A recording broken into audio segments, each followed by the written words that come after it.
Bienvenue au podcast En vente libre, un podcast où on rend l'information en santé enfin à portée de main. On est les Gabrielles au carré. Moi, c'est Gabrielle Casafort. Et moi, Gabrielle Fizet. On est deux étudiantes en troisième année au doctorat de premier cycle en pharmacie de l'Université de Montréal. On fait aussi partie de l'Association des étudiants en pharmacie de l'Université de Montréal. Et aujourd'hui, je suis vraiment très contente de vous présenter cet épisode qu'on a fait avec nous autres, Olivier Bernard, qui est le pharmacien. Je vais vous laisser un peu présenter en fait qu'est-ce que l'épisode, qu'est-ce qu'on a parlé aujourd'hui avec Gabrielle. Oui, donc on a parlé vraiment de beaucoup de choses. On a parlé de médecine alternative qui se nomme maintenant thérapie intégrative ou peu importe. Il y a plusieurs noms, là, plusieurs synonymes en fait. On a aussi parlé de produits de santé naturelle. Donc, est-ce qu'il y a des règles autour de ça? Pourquoi les gens se tourneraient peut-être pas à des médecines comme ça ou à des produits de santé naturelle au lieu de peut-être sur des médicaments, ça dépend de toujours qu'est-ce qu'ils ont, là. Fait qu'il y a beaucoup de choses autour de ça. Puis pourquoi on les retrouve en pharmacie? C'est qui peut-être les experts autour des produits naturels? Est-ce qu'il y en a? Donc, les risques aussi associés à ça, est-ce qu'on est vraiment toujours au courant de qu'est-ce qu'on prend? Tous les risques qui sont associés, est-ce qu'il y en a? Donc, vraiment, vraiment beaucoup de choses à résumer là, dans ce podcast-là. Mm-hmm. Effectivement, on a vraiment parlé de plein de choses super intéressantes. Puis je pense que, en tout cas, j'espère vraiment que vous allez en apprendre autant que nous, on en a appris aujourd'hui là, avec Olivier Bernard. Donc, juste avant de commencer, j'aimerais en fait remercier l'Université de Montréal, la Faculté de pharmacie de l'Université de Montréal, de nous supporter, de nous soutenir dans ce projet de podcast.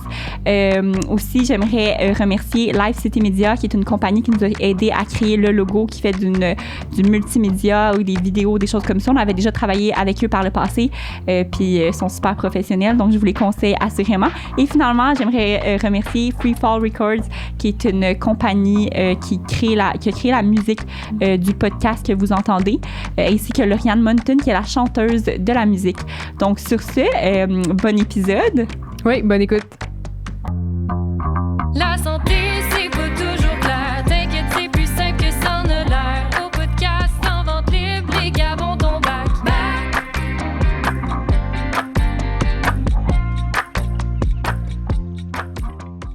Bonjour, premièrement, merci beaucoup d'avoir accepté notre invitation pour participer à notre podcast En vente libre. Pouvez-vous commencer par vous présenter un peu pour savoir qui vous êtes? Oui, donc moi je m'appelle Olivier Bernard, je suis pharmacien depuis 2004 en milieu communautaire et depuis 2012 je fais de la vulgarisation scientifique. J'ai créé un site web qui s'appelle Le Pharmacien, entre autres, que les gens connaissent peut-être. Et c'est ça. Puis aujourd'hui, je fais un mix de tout ça dans la mesure de ce que je suis capable de faire.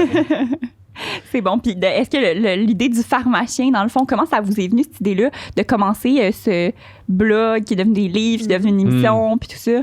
Je pense que, tu sais, j'ai travaillé comme pharmacien pendant, mettons, 2004 à 2012. Fait que ça fait 8 ans à peu près. Puis tu sais, très rapidement, quand tu commences à pratiquer, tu sors de l'université, tu as appris plein de belles affaires, puis là, tu te rends compte qu'il y a plein de choses qu'en pratique, là, c'est vraiment difficile à appliquer. Ouais. Tu sais, les gens n'écoutent pas les conseils que tu leur donnes. Ils arrivent avec toutes sortes d'idées ou de croyances, puis tu peux pas faire grand-chose pour ça, tu sais. Fait que je me suis rendu compte qu'il y a une grosse partie du travail que c'est de la vulgarisation à être pharmacien ou pharmacienne, en fait, mais one-on-one. Ouais. T'as une personne face à toi, puis là, il faut que tu y expliques des choses, il faut que ça soit intéressant, il faut que tu aies un impact pour l'influencer. Puis je trouvais qu'il y avait beaucoup de fausses croyances par rapport à la santé. Fait qu'à un moment donné, je me suis dit, ça pourrait être cool d'essayer de faire un truc, tu sais, un projet quelconque de vulgarisation pour essayer de rejoindre plus de gens d'un seul coup. Fait que je me disais, ça pourrait être un blog, ça pourrait être des vidéos. À l'époque, les réseaux sociaux commençaient, c'était pas encore super avancé. Fait que j'ai comme fait un mélange de tout ça. Là. De tout ça. Puis ouais. Tous les sketchs que vous faites, là, je pense que c'est vous qui dessinez comme tous les personnages, puis tout ça. Là. Fait que quand même, vous avez comme allié un peu une passion comme d'art ou de dessin, puis avec comme la science, puis comme dire pourquoi pas intéresser les gens avec comme des sketchs, puis rendre ça comme accessible à tous. C'était comme un peu l'idée aussi derrière ça? Ouais, ben moi, quand j'ai commencé en fait à faire tu sais, j'ai commencé à faire mon site web qui était un blog. À l'époque, c'était bien hot d'avoir un blog. Là, aujourd'hui, tu dis que tu as un blog, tout le monde rit de toi, mais en 2012, si tu avais un blog, tu étais vraiment edgy. Puis c'est ça, fait que j'ai parti mon blog. Au début, je faisais des vidéos, je faisais aussi des bandes dessinées, mais je savais pas dessiner. J'ai appris à dessiner pour faire ça en tant que tel. Fait qu'au début, si vous retournez à mes bandes dessinées de 2012, c'était horriblement laid. Aujourd'hui, c'est juste laid, tu sais. Fait que c'est ça l'évolution que ça a eu. Mais ouais, c'est ça. Fait que je voulais essayer de trouver des moyens différents de rejoindre les gens. Parce que, tu sais, on est habitué des scientifiques ou des professionnels de la santé d'avoir du contenu qui est très... tu sais, je dis pas ça négativement, mais tu sais, souvent, on y va d'une manière qui est très formelle, qui est très formatée aussi, tu sais. Puis je voulais essayer de proposer quelque chose de différent, de plus informel, avec du langage un peu familier, quelque chose de drôle. Je faisais beaucoup... Tu sais, j'ai toujours utilisé beaucoup l'humour aussi. Fait que je pense que les gens ont accroché sur le fait que c'est... Tu sais, c'est rare qu'on entend soit pharmacien, médecin, whatever, tu sais, qu'il y avait ce type de ton-là à l'époque, c'était comme, c'était un peu nouveau, en fait. Ben, surtout pharmacien, je pense, là, parce qu'il y a comme même à ce jour, là, tu sais, je pense qu'il y a comme, il y a pas vraiment beaucoup de pharmaciens dans notre sphère public. Non.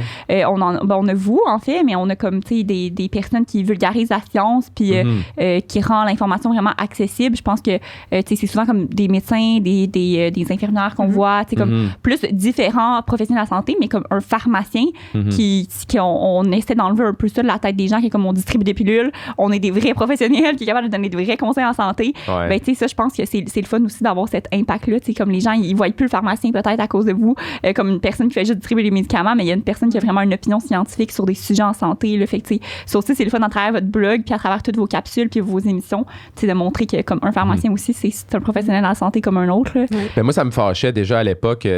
Quand moi-même j'étais à l'université, c'est moi qui faisais le journal étudiant. J'étais comme le rédacteur en chef du journal étudiant, puis je relisais récemment, là, peut-être il y a une couple de mois, je relisais des articles que j'avais écrits dans le temps, puis j'étais tout le temps fâché contre l'image de la profession. C'était comme... un moment donné, il y avait un article qui disait bientôt, les pharmaciens sont remplacés par des robots, des choses comme ça. Puis j'étais tout le temps fâché contre ça. Fait que oui, je pense que je pense pas que c'était volontaire nécessairement de ma part, mais oui, veux pas, j'ai voulu peut-être donner une image un peu différente des pharmaciens, mais aussi des professionnels de la santé, de montrer qu'on est des gens qui peuvent être cool puis proche des gens puis tout ça. Fait que si ça a pu contribuer à ça dans la profession, je suis bien fier de ça. Ouais. Surtout, vous utilisez plusieurs comme plateformes. Là. Vous avez autant un site Internet que vous avez les émissions à la télévision là, que j'ai souvent vu passer.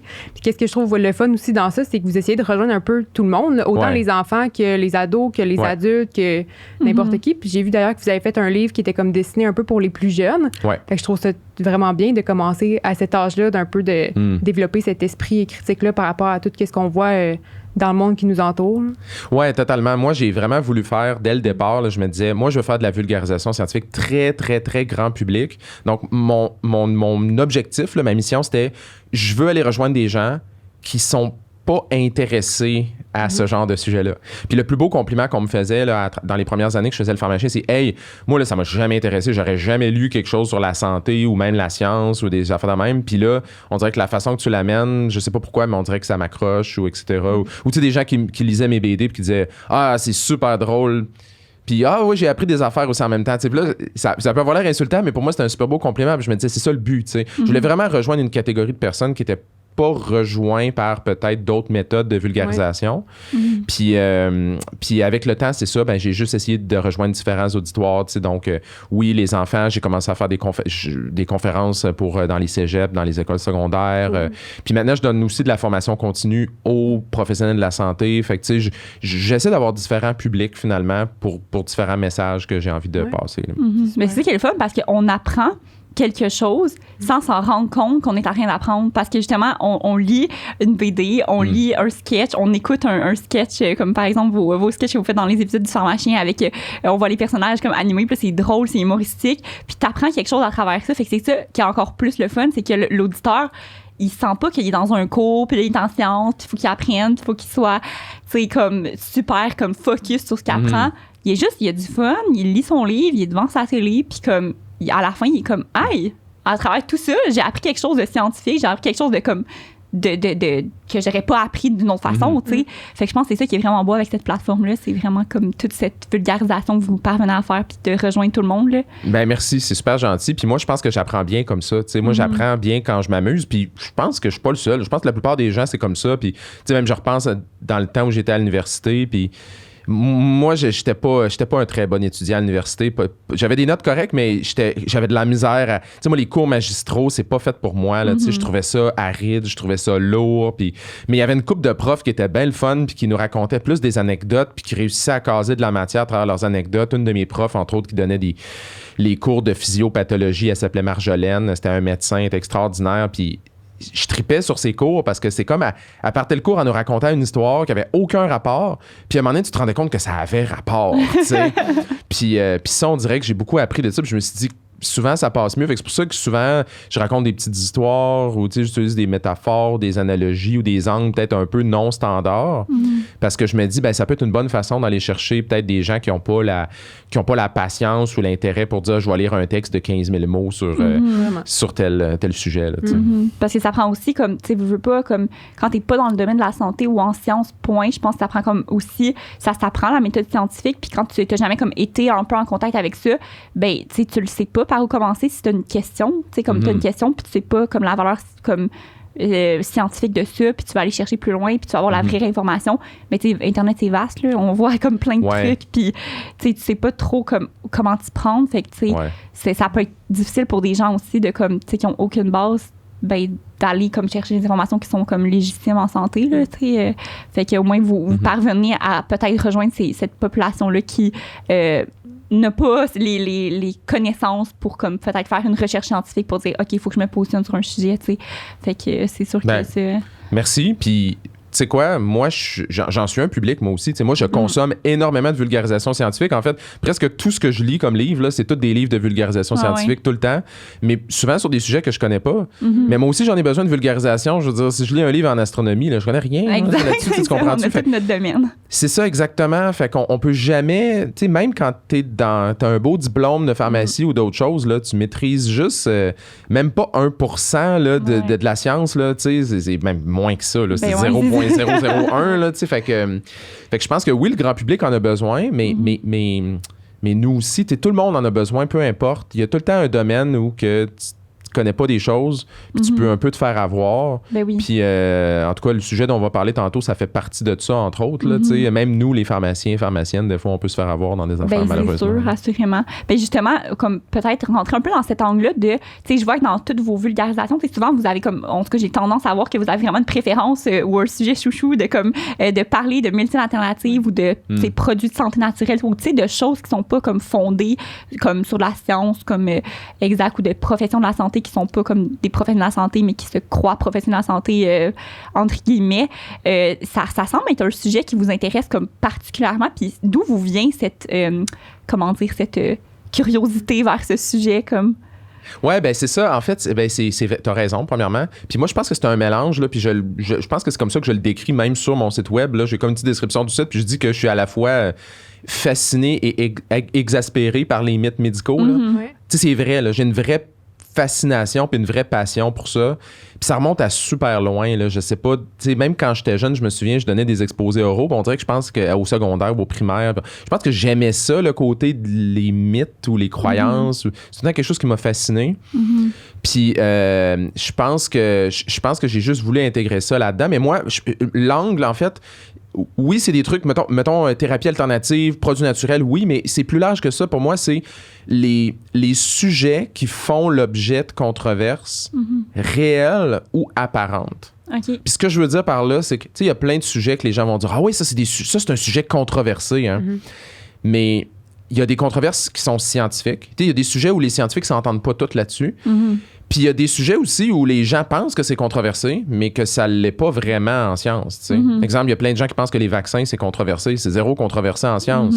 Mais beaucoup de gens pensent que ça l'est. Ou il y a des sujets où il y a des réelles controverses. Il y a des produits naturels où on n'est pas sûr si c'est bon ou pas bon, ou etc. Fait que moi, c'est ça qui m'intéresse. Tu sais, est-ce que les controverses, autant que ce soit des vraies ou des pas vraies controverses, mais ces sujets-là, on dirait que moi, ça m'allume. Il y a quelque chose là-dedans qui me fascine de pourquoi les gens croient à ça, pourquoi ces croyances-là durent, se perpétue dans le temps. Comment ça se fait que ça fait 50 ans qu'on sait que la vitamine C, en comprimé, ça fait rien, mais qu'on continue, qu'il y en a qui continuent à en prendre. Il y a quelque chose là-dedans que moi, je trouve comme juste... Je sais pas, ça me fascine. C'est le bon mot. Mais c'est vrai que c'est quelque chose de fascinant. Puis moi aussi, ça, à travers comme tout ce que je vous suis, puis tout ça, puis à travers tout ça, à chaque fois, je me pose toujours des questions de comme comment les gens ils font pour croire à ce genre de choses-là, comme d'où ça peut venir t'as pas de source, mais tu y crois, mais tu te bases sur pas grand-chose, tu sais. On dirait que c'est comme une question comme sans fin, là, aussi, à chaque sujet, tu sais, comme pourquoi les gens y croient à des choses comme ça? Pourquoi que les gens, au lieu d'aller voir un professionnel de la santé, ils vont se fier à des personnes qui ont aucun diplôme reconnu ou quoi que ce soit. Ils vont se fier à des personnes qui ont dit quelque chose parce que leur mère leur a dit quelque chose. Tu sais, comme, pourquoi que les gens, ils font ça quand il y a des gens qui sont formés, il y a des scientifiques dans ce monde-là qui disent qui ont fait des études toute leur vie là, pour ça. Là. Mais je pense qu'on est tous comme ça. C'est ça la vérité. Tu sais, comme vous, pensez-vous que vous avez des croyances, pensez-vous que vous n'avez des convictions ou des affaires que vous êtes sûr de ça, là, mais que vous avez peut-être tort? Oui, bien sûrement. Probablement. Oui, c'est sûr. Moi, c'est sûr. Ouais, moi, c'est sûr que j'en ai, là, parce que des fois, j'apprends des affaires puis je suis comme, oh, wow, j'avais tort là-dessus complètement. Tu sais. Fait que je pense qu'on est tous comme ça. Tu sais. Il y a toutes sortes de mécanismes psychologiques en arrière de ça qui font que on a tendance à pas nécessairement toujours chercher les bonnes réponses. Tu sais. Un mécanisme qui est bien connu, par exemple, c'est ce qu'on appelle le raisonnement motivé. Le raisonnement motivé, c'est que mettons, exemple, tu t'en vas sur Google là, pour chercher une réponse à une question que tu te poses. OK? Est-ce que, je sais pas, mettons, est-ce que les changements climatiques, c'est vrai? Ou est-ce que les vaccins, c'est bon? Ou est-ce que l'échinacée, c'est vrai que ça guérit le rhume puis la grippe? Des choses comme ça. Puis là, tu penses que tu es en train de chercher la vraie réponse. Mais ton cerveau, c'est pas le même qui fonctionne. Ton cerveau, il y a un paquet de mécanismes à l'intérieur que tu as probablement déjà une petite idée dans ta tête que tu as probablement une idée préalable que tu penses que c'est ça la bonne réponse, mais ton cerveau inconsciemment est en ligne principalement dans cette direction-là. Mais c'est comme le biais de confirmation, dans le fond. Exact. Le raisonnement motivé, ça fait intervenir plein de ce qu'on appelle des biais cognitifs, donc des défauts. Les biais cognitifs, la meilleure façon de le présenter, c'est que c'est des défauts de notre cerveau, c'est des bugs qui font en sorte que... c'est aussi des raccourcis. C'est des raccourcis / défauts, parce que souvent, ils nous aident, mais souvent, ils nous nuisent. Mais effectivement, c'est ça, c'est qu'il y a plein de biais qu'on a dans notre cerveau qui fait qu'on est très bon pour se convaincre de telle chose. Puis après ça, on lit pendant comme 10 heures sur un sujet, puis on est comme, hey, là, j'en connais des affaires, puis en réalité, tu connais rien. Mais, tu sais, c'est ça. Fait que je pense qu'on fait tous ça à un moment ou à un autre. Puis moi, en passant, là, je suis pas meilleur que les autres. Là, regardez... Première affaire que je fais quand j'ai des symptômes, là, que je suis malade, là, je google mes symptômes. Là, je lis que j'ai la sclérose en plaques. Puis là, je capote. Je veux dire, je suis pas mieux que plein d'autres mondes. Là, ouais, c'est ça. On est tous pareils. Là. Ouais. Fait que tu sais, pourquoi les gens vont vers ces choses-là? Je pense que c'est vraiment dans la nature humaine. Oui, parce que c'est ça, c'est rare qu'on va aller comme googler, entre guillemets, l'inverse de ce qu'on pense. C'est comme, on va toujours aller comme chercher. On devrait, en fait. Mais on devrait parce que ça nous permettrait d'être pas mal plus comme, comme nuancé dans notre argumentaire puis tout ça, puis dans notre raisonnement aussi là. Mais on n'a jamais tendance à faire ça là, de chercher autre que qu'est-ce qu'on pense. C'est une des rares choses qu'on peut faire et qui aide vraiment. En fait, moi, quand je donne des conférences dans les écoles secondaires, entre autres, puis dans les cégeps, souvent les jeunes, ils se demandent ça, là, ils se demandent comment je peux faire pour savoir si telle affaire c'est vrai. Puis là, je leur donne une espèce de devoir. Là, je leur dis la prochaine fois que vous allez vous poser une question puis que vous allez chercher sur Internet qu'est-ce qui est vrai, ou etc., faites l'effort, faites l'exercice délibéré d'aller lire autant des sources qui vont dans le sens de ce que vous pensez déjà, puis allez lire aussi des sources qui disent complètement le contraire. Puis à la fin, là, essayez de voir lequel côté qui semble argumenter le mieux. Puis là, je leur donne des trucs, là, je leur montre c'est quoi un bon argument, puis etc. Là, ça fait partie de l'exercice, mais je leur dis allez voir lequel qui utilise des bons arguments ou des arguments plus boiteux, ou etc. Il faut le faire, cet exercice-là. Là. Si tu compares pas les deux côtés, fait qu'on devrait faire ça. On devrait faire comme, OK, est-ce que, justement, tantôt je disais, est-ce que l'échinacée, ça, c'est bon pour le rhume ou la grippe? Écoute, 90% des sites web que tu vas lire disent que oui, là. Puis il y a peut-être un 5% qui dit que non, puis un 5% qui dit que peut-être. Fait que, tu sais, je veux dire, si tu fais pas l'effort d'aller lire les deux types de sources, mais c'est sûr que tu vas arriver tout le temps à la réponse oui, ça marche. Puis si tu cherches tout le temps le mot est-ce que l'échinacée guérit le rhume, peut-être que comme tu vas toujours trouver des réponses dans ce sens-là, mais si tu cherchais l'inverse, peut-être que tu trouverais pas mal plus de sources qui diraient justement que c'est pas prouvé, que c'est pas vrai, puis que il y a pas de fondement à ça. Fait que c'est sûr que. Mais est-ce que vous pensez que, c'est comme ça me fait penser, est-ce que vous pensez que toutes les personnes peut-être qui peuvent croire à une médecine alternative quelconque ou produits de santé naturelle ou tout ce monde de croyances-là, pensez-vous que c'est des personnes qui ont toujours tendance à comme renchérir comme leur idée qu'ils connaissent quelque chose, fait que là, ils vont chercher dans ce sens-là sans jamais se remettre en question?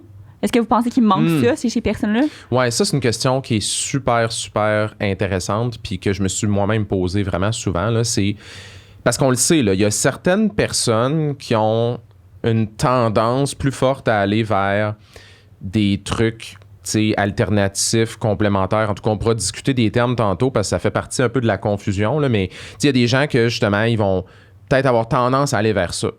On en connaît, on en a dans nos familles, là, du monde qui se traite juste avec des produits naturels, sont comme tout le temps un peu méfiants de ce que nous on dit ou qu'on pense en pharmacie. Ou, puis là, la grande question, c'est qu'est-ce qui fait que ces gens-là sont comme ça? Puis ça, il y a eu de la recherche là-dessus. Puis, souvent, un réflexe qu'on a, c'est de se dire peut-être que ces gens-là, c'est des gens qui ont été déçus par la médecine, du genre, tu t'en vas voir des médecins, puis là, les médecins trouvent jamais ce que t'as, ou etc.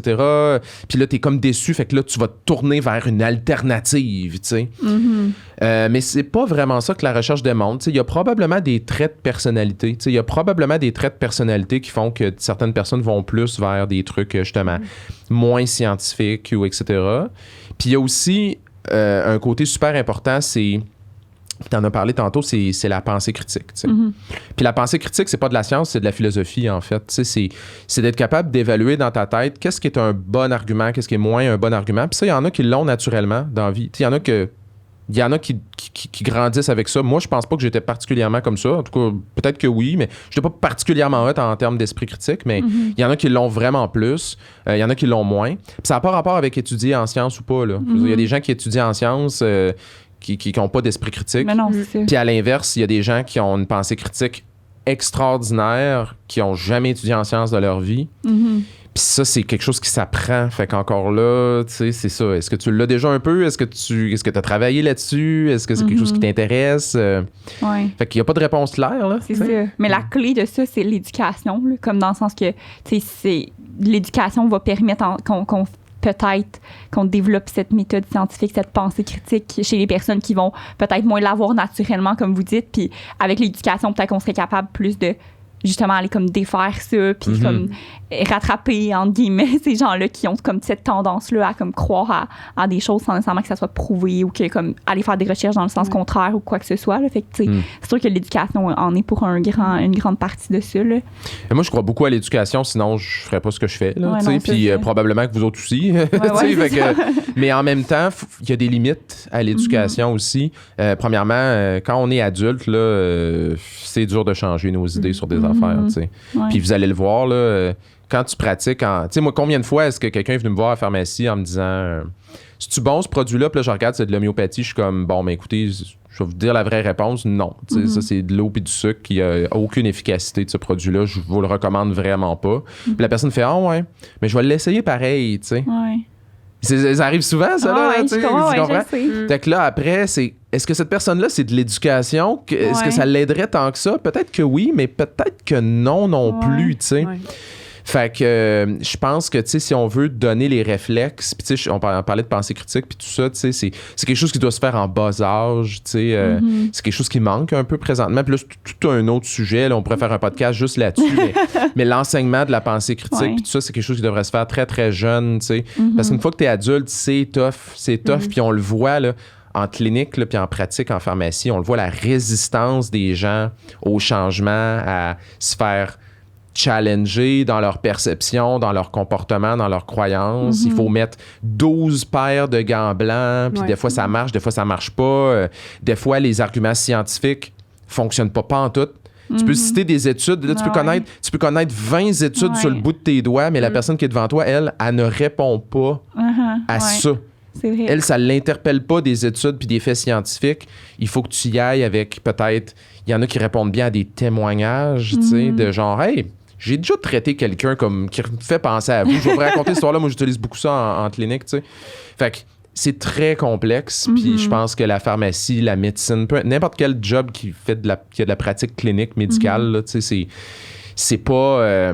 c'est ça, il y a différentes personnes répondent à différents types d'approches, finalement. Puis à ce moment-là, quand vous disiez que les adultes, c'est plus difficile de changer la manière de penser, est-ce qu'on pourrait agir dessus d'une certaine manière en leur donnant des trucs sur quelles ressources peut-être éviter? Là, quand tu googles, mettons l'exemple de l'échinacée, là, tu peux tomber sur n'importe quel blog qui a l'air d'être écrit par n'importe qui. Fait qu'est-ce qu'il y a des fois, vous recommandez à des gens, mettons, quoi éviter ou... Ah oui, c'est sûr. Ah oui, définitivement. Là, définitivement. Tu sais, moi, une grosse portion de ce que je fais maintenant, c'est ça. Là, c'est de l'éducation juste sur la pensée critique. Là, tu sais, même sans parler de trucs très spécifiques de santé ou etc. Mais c'est vraiment comme... Tu sais, est-ce que... tel argument, est-ce que c'est bon? De dire que, par exemple, tel produit est très populaire ou tel produit est très ancien, c'est ancestral ou ça, c'est naturel. Ça, c'est 3 exemples que je donne tout le temps. Là. On peut enseigner ça aux gens. On peut leur dire, hey, prochaine fois que vous entendez dire que telle affaire, c'est bon parce que c'est naturel, là, vous pouvez savoir que c'est de la bullshit. Là, une petite cloche dans ta tête. Là, ouais, exactement. Ou si tu te fais dire que telle affaire, c'est bon parce que ça date d'il y a 500 ans, ben ouais, il y a 500 ans, le monde aussi, il se faisait de la saignée parce qu'ils pensaient que ça les aidait. De dire qu'un produit est très populaire, que telle chose est très populaire, tel produit ou telle diète est très populaire, c'est bon. Ouais, ben, c'est populaire, que nécessairement c'est prouvé, puis que c'est bon, puis que c'est efficace, puis que c'est sécuritaire aussi. Là, ben, tu sais, McDo, ils vendent 1 milliard de burgers par jour, c'est très populaire. Je pense pas que c'est ça qu'on devrait manger. Tu sais, ça, c'est quelque chose. Ça, il y a des petits trucs qui s'enseignent facilement aux gens, comment reconnaître des bonnes sources d'informations. C'est quoi les red flags un peu? C'est quoi les signaux d'alarme, mettons, sur un site web qui fait que ça a l'air louche ou pas louche? Ça s'enseigne, mais c'est sûr que les gens sont beaucoup plus résistants, là, tu sais, comme quelqu'un là, qui croit fermement que, mettons, tel type de massage guérit le cancer, là. Écoute, la personne est rendue déjà loin dans son cheminement, là, puis il y a des bonnes chances que tu aies bien de la misère à la faire changer d'idée. C'est ça la réalité. Fait que nous, à ce moment-là, on devient un peu des guides. T'sais, on devient des gens qui sont là pour dire, check, moi, je peux te donner accès à un certain niveau d'information, puis après, ben, retourne chez vous avec ça, pense-y, puis si tu as besoin d'aide, je suis là pour toi, puis je suis là pour répondre à tes questions. C'est le mieux qu'on peut faire dans la plupart des cas. Tu restes toujours là pour eux, même si tu n'es pas nécessairement d'accord avec l'idée qu'ils t'amènent. Et c'est ça qu'il faut faire. Comme pharmacien, pharmacienne, là, puis s'il y a des gens qui écoutent en ce moment qui sont des étudiants, probablement qu'il y en a beaucoup, là, c'est peut-être un des principaux conseils que je vous donnerais à ce niveau-là, là, c'est déchargez-vous du poids de changer quoi que ce soit dans la tête de la personne qui est en face de vous. Mettez-vous plutôt comme objectif d'ajouter plus de perspective.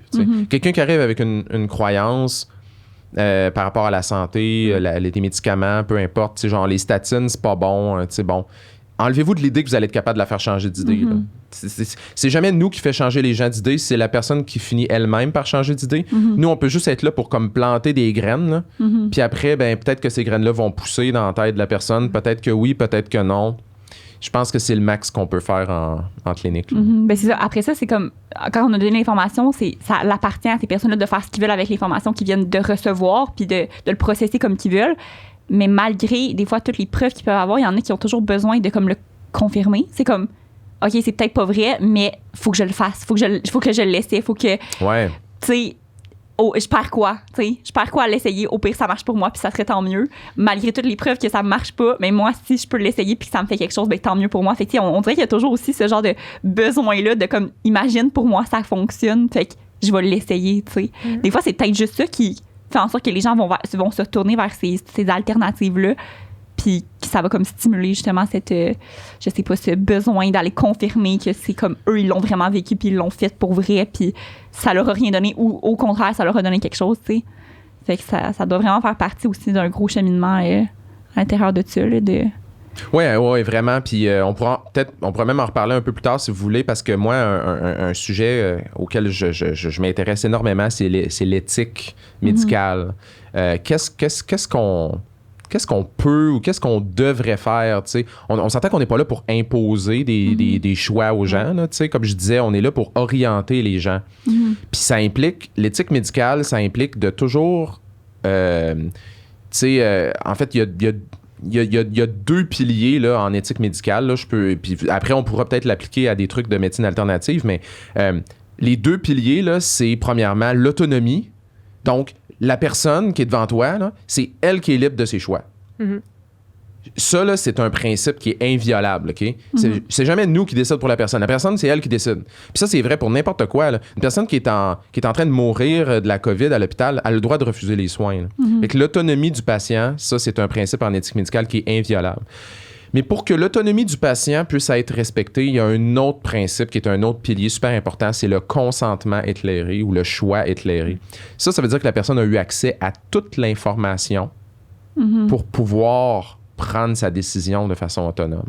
Puis ça a l'air de rien, là, mais c'est la clé par rapport à bien des affaires, puis surtout par rapport à produits de santé naturelle, thérapie alternative, etc.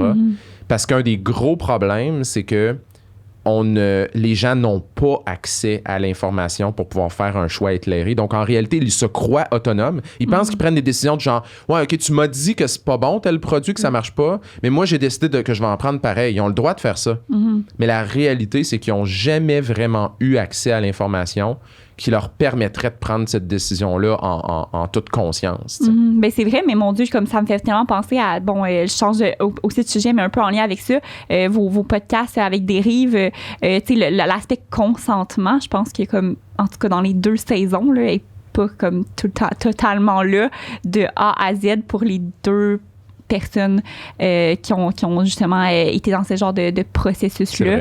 Puis, tu sais, la saison 1 avec Chantal Lavigne, tu sais, je pense qu'elle n'était pas au courant de tous les risques associés à ce qu'elle subissait. Ouais. Tu sais, peut-être que c'est vrai qu'elle était autonome. Tu sais, je sais que à la fin du podcast, c'est là, comme le procès puis tout ça. Puis, tu sais, ils disent que, comme un des argumentaires de la défense, je pense que c'était comme que vous disiez, c'était mais elle pouvait s'en aller quand elle voulait, ou quelque chose comme ça, tu sais, comme si elle était autonome d'être elle-même, mais comme on dirait qu'on oublie cette deuxième partie du consentement qui est comme primordiale, tu sais. Peut-être qu'elle n'aurait pas pris la même décision, qu'elle se serait sûrement... Ben, en tout cas, je ne veux pas parler pour elle, mais on ne sait pas, tu sais, peut-être que ça n'aurait pas pris la même décision, peut-être qu'elle se serait enlevée plus tôt, on ne sait pas ce qui aurait pas arrivé, mais j'ai l'impression qu'il manque beaucoup ça dans les métiers alternatives ou quoi que ce soit, là, tu sais.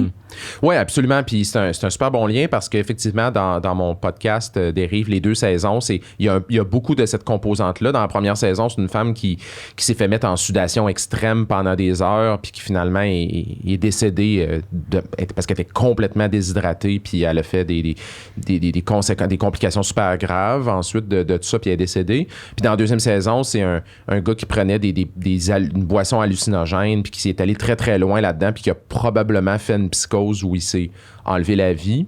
Puis, effectivement, ces 2 personnes-là, une des choses qu'ils avaient en commun, c'est qu'ils croyaient beaucoup à ce qu'ils faisaient, mais en réalité, ils n'étaient pas tant informés sur les risques auxquels ils s'exposaient. Puis c'est sûr que des fois, ça a l'air fou. Puis je pense que nous, ça, c'est une affaire dans le domaine de la santé.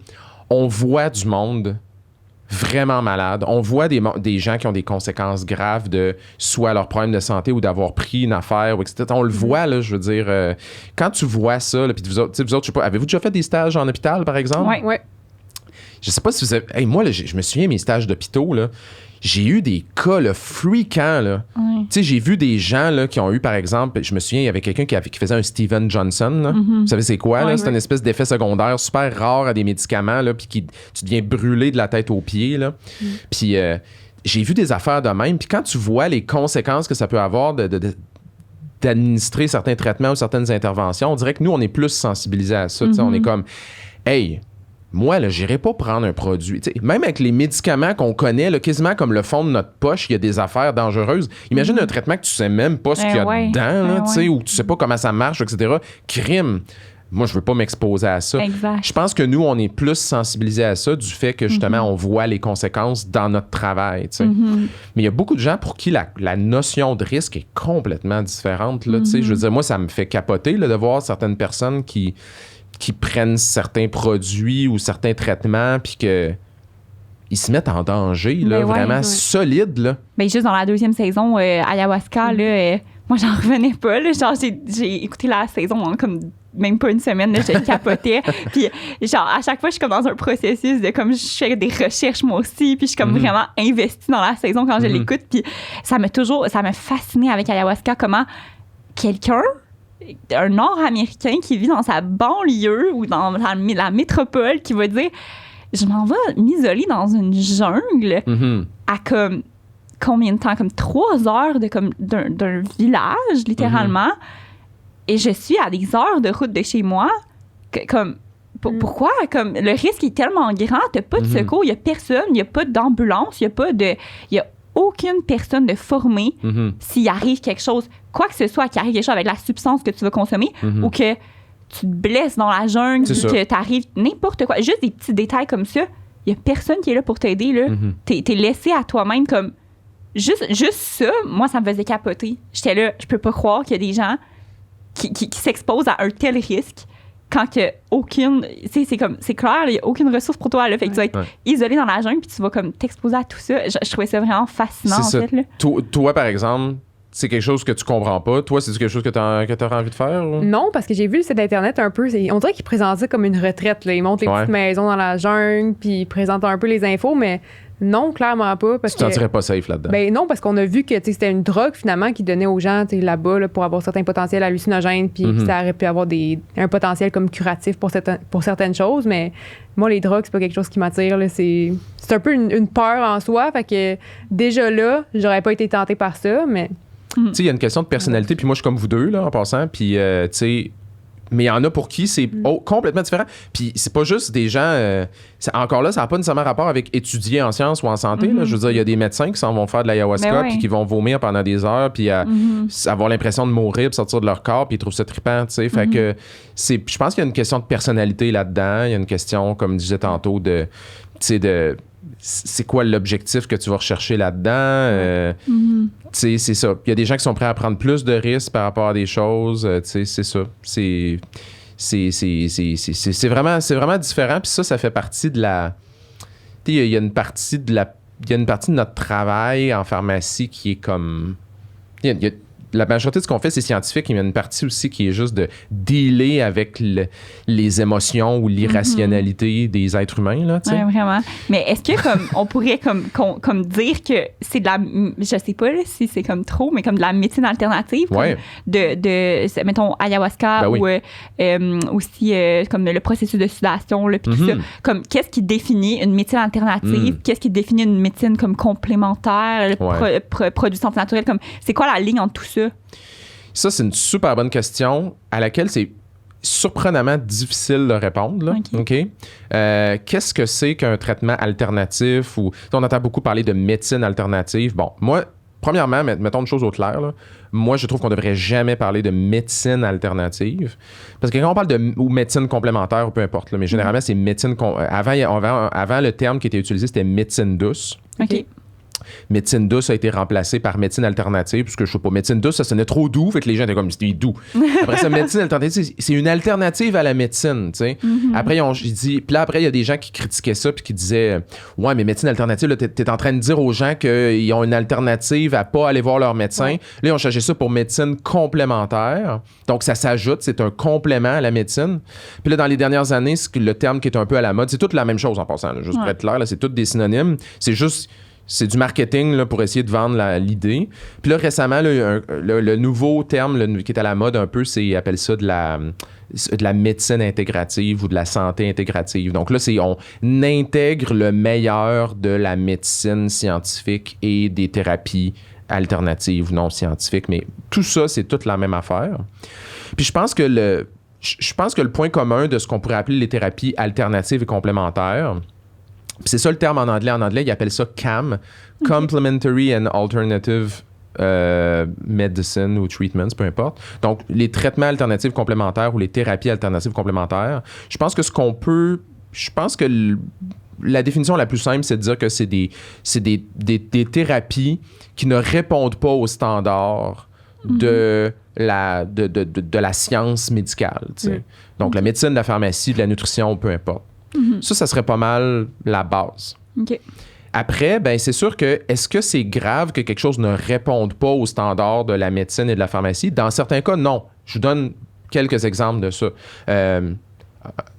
Recevoir des massages pour la détente puis le bien-être. Moi, je m'en fais donner des massages, j'adore ça. Beaucoup de gens classent ça. En fait, c'est classé dans les thérapies alternatives. C'est-tu mauvais pour autant? Pas en tout. Est-ce que de la zoothérapie, autrement dit, d'être en contact avec des animaux pour avoir une sorte de bien-être psychologique, etc. Est-ce que c'est pas de la médecine vraiment? Mais est-ce que c'est mauvais? Non. De l'art-thérapie. De l'art-thérapie, c'est faire de l'art pour en retirer des bienfaits psychologiques, etc. C'est pas exactement de la science médicale, mais est-ce que c'est mauvais? Non. Fait que je pense que ça dépend aussi beaucoup de, est-ce que, ça répond pas aux standards de la médecine, mais aussi qu'est-ce qu'ils prétendent. Je pense pas. Si quelqu'un te dit qu'un massage va guérir ton cancer, là, tu viens d'entrer dans une catégorie où là, OK, ouais, là, ils font plus juste dire que c'est pour du bien-être puis tout ça. Fait que je dirais que c'est un mélange des deux. Il y a des thérapies alternatives que moi, j'ai aucun problème avec ça, puis que même j'en utilise moi-même. Mais il y a des thérapies alternatives qui prétendent des choses qu'ils ne devraient pas prétendre. Puis là, ça devient dangereux pour la santé publique de dire ces choses-là. Est-ce qu'il peut y avoir des risques par rapport à ça? Par contre, si quelqu'un va chercher des services d'une médecine intégrative maintenant, il peut y avoir des risques associés? Oui, vraiment. Puis ça, c'est probablement le point le plus important. En fait, le point le plus important dont on discute jamais, tu sais. Parce qu'on discute souvent du fait que les thérapies alternatives, en général, ont soit pas de preuves qui fonctionnent, ou dans la majorité des cas aussi, on a souvent des preuves qui fonctionnent pas, tu sais. L'homéopathie, par exemple, on n'a pas besoin, il n'y a pas de doute. L'homéopathie, scientifiquement, ça n'a pas de sens. Toutes les études qui ont été faites là-dessus démontrent que ça marche pas. Je veux dire, à un moment donné, ça marche pas. OK? Fait que ça, c'est clair. Mais après ça, est-ce que c'est dangereux? Puis ça, c'est la partie souvent qu'on oublie de mentionner. Puis oui, il y en a des risques. Les risques, il y en a toutes sortes. Ça peut être, par exemple, il y a des produits naturels qui ont des risques, je veux dire, qui ont des effets secondaires, qui ont des interactions avec des médicaments. Il y a des produits naturels qui peuvent vous intoxiquer. La qualité des produits naturels au Canada est très mal réglementée. Il y a souvent des contaminants à l'intérieur qui peuvent être toxiques. Okay. Il y a des produits aussi, il y a des thérapies où peut vous causer du dommage en tant que tel. Si vous allez vous faire donner un massage par une personne non qualifiée, puis qu'elle ne vous pose pas les bonnes questions, puis que tu as, par exemple, une hernie discale, puis qu'elle t'empire ton hernie, ben là, on est dans une thérapie alternative qui va causer un dommage, tu sais. Si tu vas en acupuncture puis que la personne, pour une raison ou une autre, désinfectait pas ses aiguilles, ce qui est pas du tout ce qui est pas fait là, typiquement, mais historiquement, ça s'est déjà fait ou ça se fait dans d'autres pays où c'est pas bien réglementé comme ici, ben ça pourrait causer un dommage. Fait qu'il y a ce type de dommage-là. Mais un autre type de dommage dont on parle pas souvent, c'est que les thérapies alternatives en général vont aussi... les gens qui vont se tourner vers ça vont parfois négliger d'autres traitements qui pourraient être importants pour eux. Donc, si par exemple, tu as un enfant qui fait une grosse fièvre puis tu lui donnes de l'homéopathie, puis qu'à cause de sa fièvre, il y avait quelque chose de bien grave, comme... il y a eu des décès là, à cause de ça. Il y a des adultes, des enfants, etc., qui sont déjà décédés parce qu'ils n'ont pas eu accès aux vrais traitements parce qu'ils prenaient des traitements qui n'étaient pas efficaces. Oui, c'est vraiment triste de savoir ça, ben, que c'est la réalité, mais c'est triste de voir qu'il y a des personnes qui vont mettre leur vie en danger ou la vie de d'autres personnes en danger. Pour ça, c'est comme... en tout cas, je trouve ça... C'est vraiment quelque chose de triste, mais à cause que c'est pas une industrie qui est réglementée non plus, j'imagine, ils peuvent pas mettre tous les tous les risques sont pas tous listés en arrière d'un produit de santé naturelle, étant donné, comme j'imagine, la réglementation ou peu importe quelle médecine alternative. Je pense que c'est ça, on parle pas assez des risques parce que justement, ils sont pas obligés, ils n'ont pas comme de cadre professionnel, ils n'ont pas de tu sais, ça doit avoir quand même un impact, là, je veux pas qu'ils soient pas réglementés à ce point-là. Ils font bien ce qu'ils veulent, fait qu'ils disent ce qu'ils veulent. Ils vont pas parler des risques quand eux, leur but, c'est clairement de faire de l'argent, tu sais. Ben, en fait, OK, beaucoup de choses dans ce que tu viens de dire qui sont vraiment importantes. Premièrement, puis ça, je vais le mentionner tout de suite. Les gens qui sont, mettons, les thérapeutes en soins de santé alternatifs ou les gens qui font la promotion de produits naturels, etc., moi, je pense que la plupart des gens là-dedans sont tout à fait bien intentionnés. Donc, leur but, c'est pas juste de faire de l'argent au même titre qu'un pharmacien ou une pharmacienne. Je veux dire, si notre motivation première, c'était l'argent, là, je pense pas qu'on se taperait une job aussi difficile, là, honnêtement. Là. On décrocherait vite. Ouais, on décrocherait pas mal vite si c'était notre motivation, ça serait ça. Donc, moi, je pense pas que les gens font ça pour des mauvaises raisons dans la plupart des cas. Je pense qu'ils le font pour des bonnes intentions. Mais avoir une bonne intention, c'est pas garant de tout. Là. Tu peux avoir une super bonne intention puis quand même offrir un traitement qui est pas efficace ou même dangereux pour la personne. C'est ça qu'on voit dans la plupart des cas. Est-ce que c'est réglementé? Ça dépend. Mettons les thérapies alternatives, là, dites alternatives. C'est pas réglementé dans la mesure où, mettons, toi, là, OK? J'allais dire Gabriel, mais vous appelez Gabriel. ça pour les gens qui n'ont pas d'image en ce moment, c'est un peu difficile, mais Gabriel numéro 1, T'aurais le droit, OK, de te partir dans ton sous-sol une compagnie de produits naturels, puis de faire tes propres produits naturels, puis de les vendre dans un commerce. Ben ouais, pourquoi pas? Ben oui, t'as le droit de faire ça. Ben ouais. Il n'y a rien qui t'interdit de faire ça, là. C'est pas illégal. Ouais. T'aurais le droit aussi de te partir ta propre thérapie alternative de ton invention qui fonctionne avec une forme d'énergie que juste toi possèdes. Tu pourrais dire, moi, Gabriel, il y a une énergie à l'intérieur de moi qui émane de mes mains. Puis quand je reçois des patients chez nous, dans mon sous-sol, je leur place, je dirige mes mains vers ces personnes-là, puis je les guéris avec mes énergies cosmiques ou peu importe. Ça, c'est pas illégal en passant. Là. C'est pas illégal de faire ça. Ça devient illégal quand tu commences à embarquer sur le terrain des autres professionnels de la santé. Comme exemple, si tu commences à dire aux gens, toi, t'as une maladie du foie. Là, tu commences à embarquer sur le terrain du diagnostic. Fait que là, là, t'embarques sur le champ d'exercice du médecin, tu sais. Si tu commences à faire des suivis, ben là, t'embarques... Si tu dis, OK, on va se voir pendant 8 à 12 séances pour faire... Là, tu rentres aussi dans des suivis médicaux. Fait que là, en tout cas, là, ça rentre un peu sous la médecine, tu sais. Fait que... Mais il n'y a rien en tant que tel. Tu pourrais être vraiment habile, là. T'as ça en toi, je t'encourage à y penser sérieusement. Là, mais... J'y pense. Tu y penses, hein? J'y pense.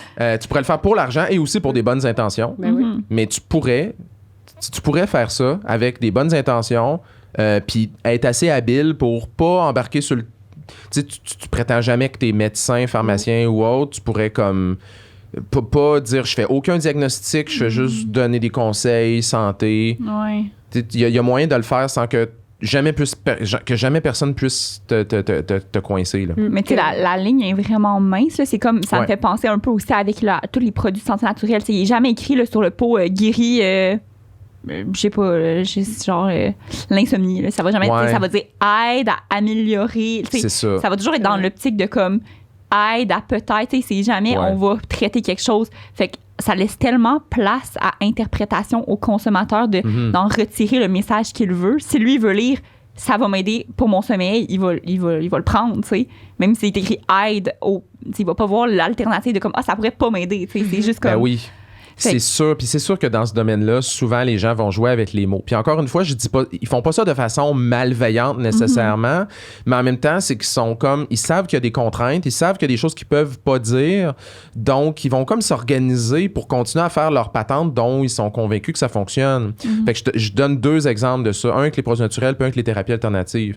Donc, quelqu'un consulte un thérapeute, mettons qu'il va faire des détox ou des choses comme ça, ou de l'irrigation du côlon, là, qui est une thérapie où que tu envoies des jets d'eau ou du café dans l'intestin pour... Vous avez pas l'air de connaître ça. Non, je sais c'est quoi. Moi, je sais pas, mais après une séance, tu dois en avoir assez, me semble. Ah non, les gens retournent pour plusieurs fois. Là, il y a des gens qui font ça de l'irrigation du côlon, là, ils t'envoient du café dans l'intestin, puis ils disent que ça fait décoller des toxines, des choses comme ça, puis etc. Bon. Quelqu'un qui va là avec un cancer... C'est sûr que la personne qui travaille dans le centre ne va jamais dire « je vais guérir ton cancer » parce qu'elle sait que si elle fait ça, elle vient de faire de l'exercice illégal de la médecine. Elle vient d'entrer dans un domaine où là, elle vient de prétendre être capable de traiter une condition de santé, non. Mais par contre, ça se peut qu'elle dise « écoute, mes traitements, là, ça peut aider pour bien des affaires. Tu sais, je peux pas te garantir rien, mais on peut se voir 5, 6, 7 séances, puis non. Tu sais. Fait que, tu sais, dans un sens, c'est comme... Tu sais, la personne... Elle dit pas des choses illégales en tant que telles, mais on est quand même dans une zone un peu floue, tu sais, du genre, ouais, mais la personne, elle devrait quand même se dire, hey, j'ai-tu les qualifications, moi, pour traiter quelqu'un qui a un cancer, tu sais. Fait que ça, en pratique, il y a beaucoup de flou comme ça. Produits naturels, tu as tout à fait raison, c'est la même chose. Produits naturels, il y a une réglementation qui existe de Santé Canada qui est absolument terrible, qui est complètement pathétique, là, OK? Puis on n'est pas le seul pays comme ça, mais c'est une réglementation qui fait en sorte que les compagnies peuvent dire pas mal tout ce qu'elles veulent, tu sais. Souvent, comme tu as mentionné, ils vont pas dire traite le diabète. Ils vont dire contribue à la gestion du glucose, du sucre sanguin. Mais c'est quoi la différence entre les deux? Tu sais, c'est comme... Ou par exemple, aide à maintenir... Ils vont pas dire prévient la dégénérescence maculaire. Ils vont dire aide à maintenir la vision. Comme, ça, c'est des vraies phrases, là, ce que je dis. J'ai pas inventé ça. Là. Moi, je savais pas que ma vision avait besoin d'être maintenue. Tu sais, ou par exemple, soutient la fonction hépatique. est-ce que ma fonction hépatique a besoin d'être soutenue? Tu sais? Fait que c'est un peu n'importe quoi. Tu sais, la réglementation, on leur dit, voici toutes les façons de dire les choses pour pas dire des affaires illégales. Oui, mais en même temps, ça veut quand même rien dire. Tu sais. Exact, c'est ça. Puis les gens, ils vont lire ce qu'ils veulent. Là. C'est comme si, quand tu lis ça, toi, tu peux dire, ben moi, j'ai un problème hépatique, je vais l'essayer, puis ça peut pas me nuire, ça va m'aider. Puis ça, il est écrit aide à. Fait que pourquoi pas? Tu sais. Ben oui, ou aller dans les pharmacies. Vous êtes déjà allé dans les pharmacies, mais tu sais... Puis ça, tout le monde qui écoute en ce moment, là, faites-le l'exercice quand vous avez du temps. Là. Puis moi, je l'ai toujours fait, puis je l'ai fait encore récemment, les dernières fois que je faisais du remplacement. Là, je me promène dans les rangées de produits naturels, puis je lis ce que c'est les bouteilles. C'est extrêmement éducatif de faire ça. Puis tu sais, par exemple, la quantité de produits pour perdre du poids, là, OK? Qu'est-ce qu'ils disent dessus? Contribue à la gestion d'un poids sain ou contribue au maintien d'un poids santé ou des choses comme ça, tu sais. Ils sont pas en train de dire que c'est des produits amaigrissants, mais c'est la même affaire, tu sais. Puis on s'entend, il n'y a aucun de ces produits-là qui fonctionne. Puis ils sont tous dangereux sans exception. Donc, alors après, l'autre question, c'est pourquoi on vend ça dans les pharmacies. Mais, tu sais, la question aussi, c'est comme... Tu peux écrire ce que tu veux sur l'emballage, puis effectivement, la personne, elle voit bien là, que c'est un produit amaigrissant, puis elle prend ça. La raison pour laquelle elle prend ça est évidente. Exact, c'est sûr. Tu peux le dire de n'importe quelle façon. Tu peux dire contribue au maintien d'un poids santé. C'est un produit amaigrissant pareil. Oui, c'est ça. C'est comme c'est difficile pour le consommateur de distinguer justement.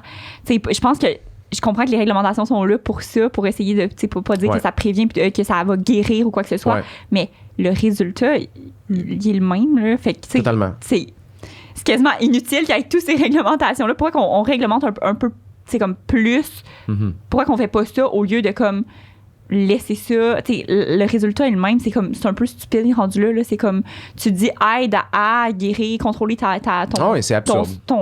sucre, puis finalement, comme tu veux pas dire que tu as guéri le diabète, mais comme tu sais, c'est comme ça laisse place au consommateur à comme tellement d'interprétations, puis le résultat est le même de toute façon. Puis on a ces règles-là. En tout cas, je trouve ça un peu aberrant. Là. Savez-vous c'est quoi l'allégation permise par Santé Canada pour les comprimés de vitamine C? Non.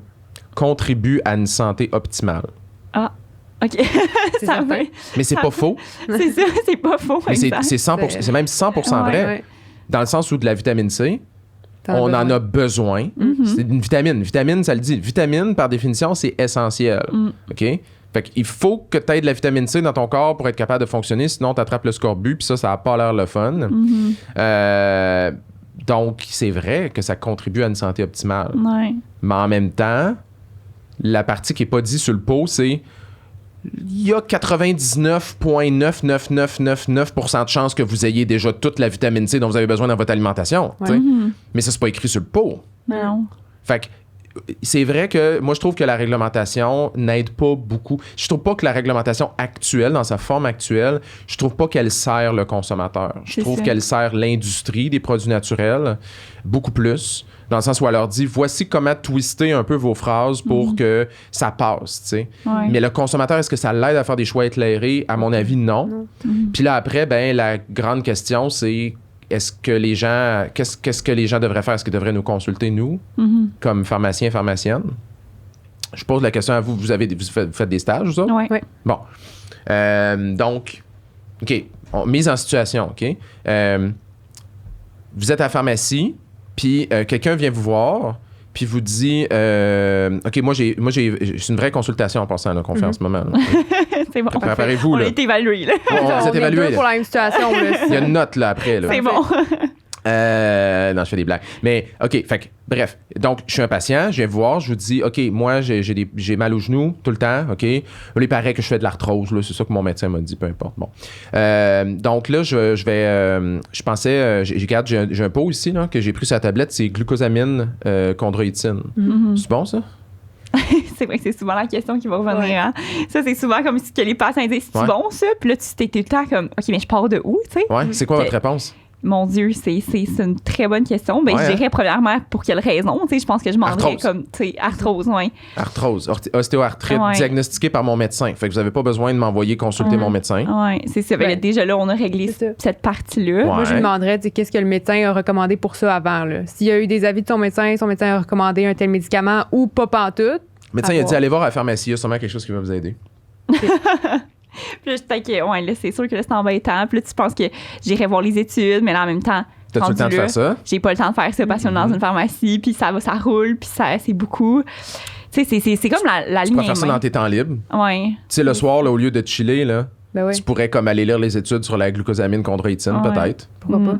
Ben, Ouais. vous pourriez. Ouais, ouais. Mais ouais, non, c'est vrai, c'est ça. Mais là, quand t'es avec le patient en ce moment, présentement, ben là, ça devient difficile de savoir qu'est-ce que lui connaît, Ouais. qu'est-ce que lui comprend de sa maladie, qu'est-ce que c'est quoi, lui, ses appréhensions par rapport à la médication. Mhm. C'est comme de tout gérer ça en l'espace de comme une consultation de comme C'est ça. 5 minutes, là, on s'entend, là, tu sais, c'est comme...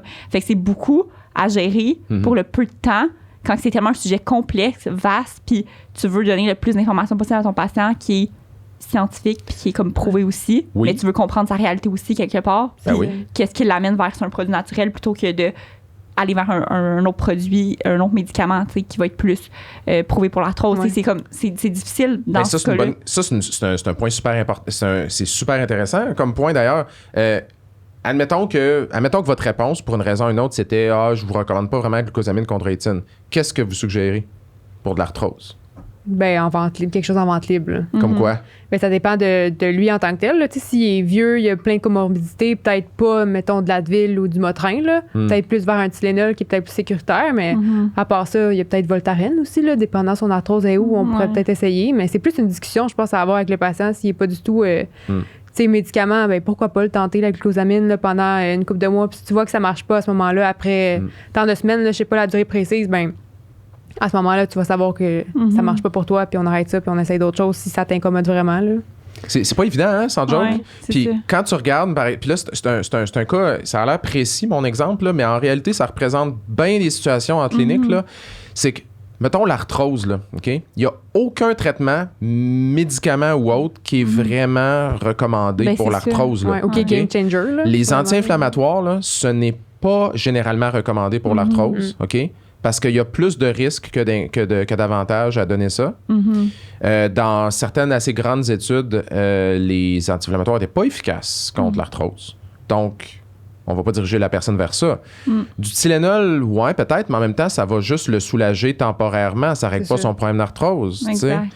Donc, est-ce qu'on peut vraiment... Donc, qu'est-ce qu'on a à suggérer en réalité? Tu sais, on n'a pas grand-chose à suggérer. La chose la plus efficace en passant pour l'arthrose, pour ceux que ça intéresse, c'est l'activité physique. C'est un programme d'activité physique adapté. Les gens ils disent j'ai mal au genou, puis ils disent je suis plus capable de bouger puis de marcher parce que j'ai mal au genou. Ouais, ben le problème c'est ça, c'est que l'arthrose c'est beaucoup une roue qui tourne là. C'est moins t'es actif, plus il y a de la raideur, plus il y a de la douleur, puis il faut que tu réengages ce cycle-là pour qu'il y ait tout tout un peu la lubrification, là, c'est pas le bon terme, là, mais tu sais, toute la cascade qui s'installe à l'intérieur de l'articulation qui va faire que ça va redevenir un peu plus sain à l'intérieur. Ça, c'est le meilleur traitement. Mais honnêtement, dis ça à quelqu'un à la pharmacie, la personne n'est pas satisfaite. Ben non, OK? c'est sûr. Puis là, ben, des anti-inflammatoires, moi, je ne serais pas à donner ça aux gens en général. Du Tylenol, oui, peut-être, mais encore là, c'est temporaire. Fait on n'a pas beaucoup d'options. Fait que c'est sûr que la personne à côté, là, elle regarde le pot de glucosamine chondroïtine, puis elle se dit, Ça va y tenter. ben oui, parce qu'on n'a rien à y suggérer. Fait que c'est quoi les autres options? Il se dit, ben qu'est-ce que j'ai à perdre Ouais. à essayer ça? J'ai rien à perdre. Ils n'ont rien à m'offrir anyways. Ouais, Surtout c'est qu'on n'a ça. rien à lui offrir d'autant facile que juste prendre un comprimé Ouais. puis le mettre dans sa bouche. Tu sais, faire de l'activité physique, quelque chose qu'on veut faire régulièrement, c'est tough, c'est dur, Mais surtout quand en. t'en as jamais fait. Mais en. C'est vraiment pas attirant là, pour un patient qui a déjà mal au genou. Là, pourquoi je vais me faire commencer l'activité physique. Ah oui. Puis les gens n'aiment pas ça se faire dire ça aussi. Ouais, c'est vrai. Moi, par expérience, je le sais, là, parce que à un moment donné, là, j'ai comme eu...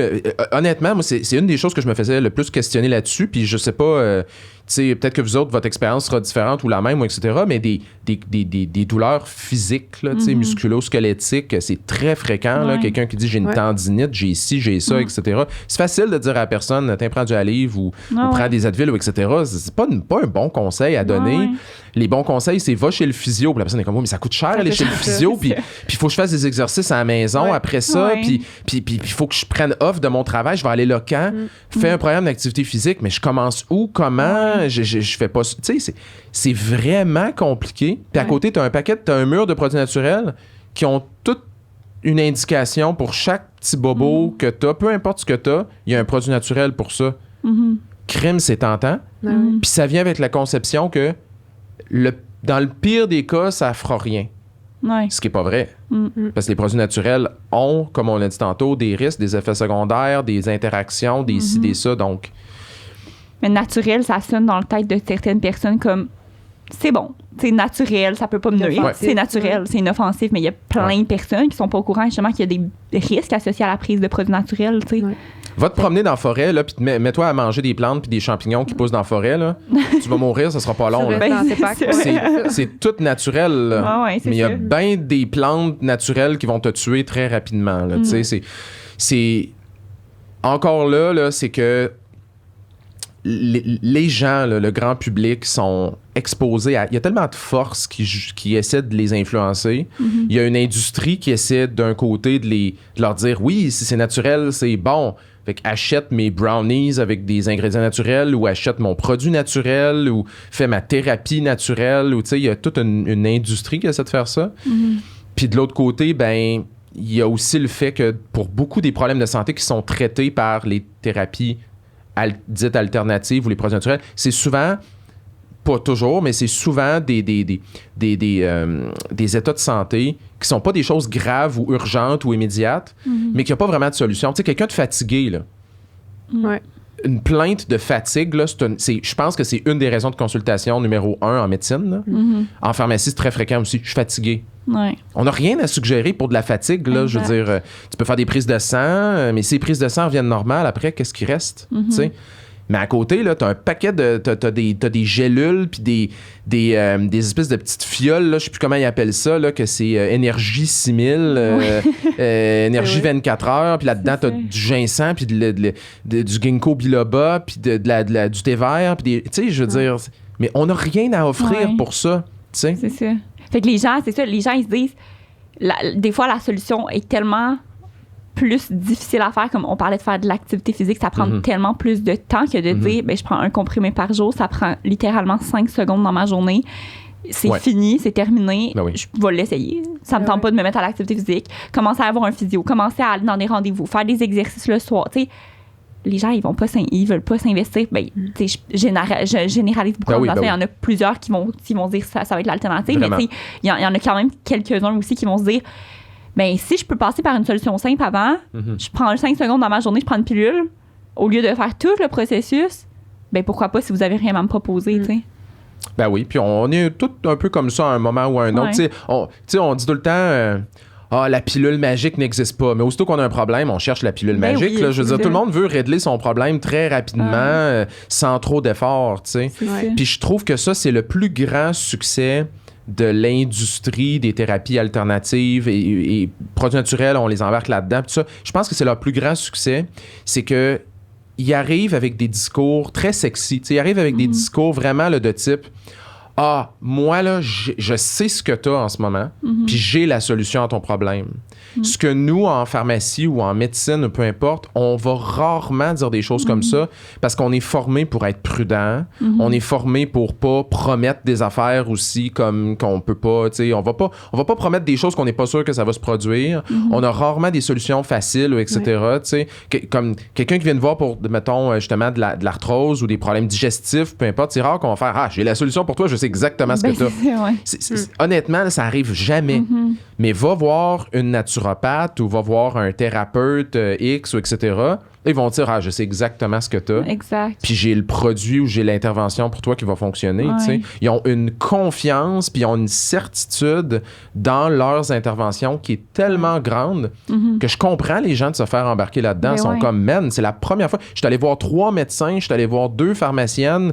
Personne ne sait ce que j'ai, mais cette personne-là que je viens de voir dans les thérapies alternatives, elle sait ce que j'ai exactement. Elle dit, je le sais ce que tu as, puis j'ai la solution pour toi. Oui, ben c'est ça, comme la médecine, toutes les médecines alternatives, les produits de santé naturels, ils prennent tout leur profit, pas leur profit, mais leur popularité dans les zones grises un peu de la médecine, puis les zones un peu qu'on sait pas encore, puis qu'on s'avance pas parce qu'on veut pas. Fait que, veut pas, ils prennent profit de ça, puis ils en font une solution qui amène aux gens. Fait que là, quelqu'un qui se dit « il sait plus vers quoi se tourner ben, est-ce qu'on peut y en vouloir d'aller vers quelque chose qui lui promet quelque chose, une guérison quelconque? Comme, non, tu sais, On peut pas leur en vouloir quand que nous-mêmes, on n'a rien à leur proposer qui va les guérir, puis le patient ou la personne devant toi, la seule personne qu'elle veut, c'est guérir, puis on peut la comprendre parce que tu te mets dans ta situation, puis tu te dis, mais moi aussi, j'aimerais ça guérir, j'aimerais ça aussi, moi aussi, avoir la solution parfaite, la solution miracle.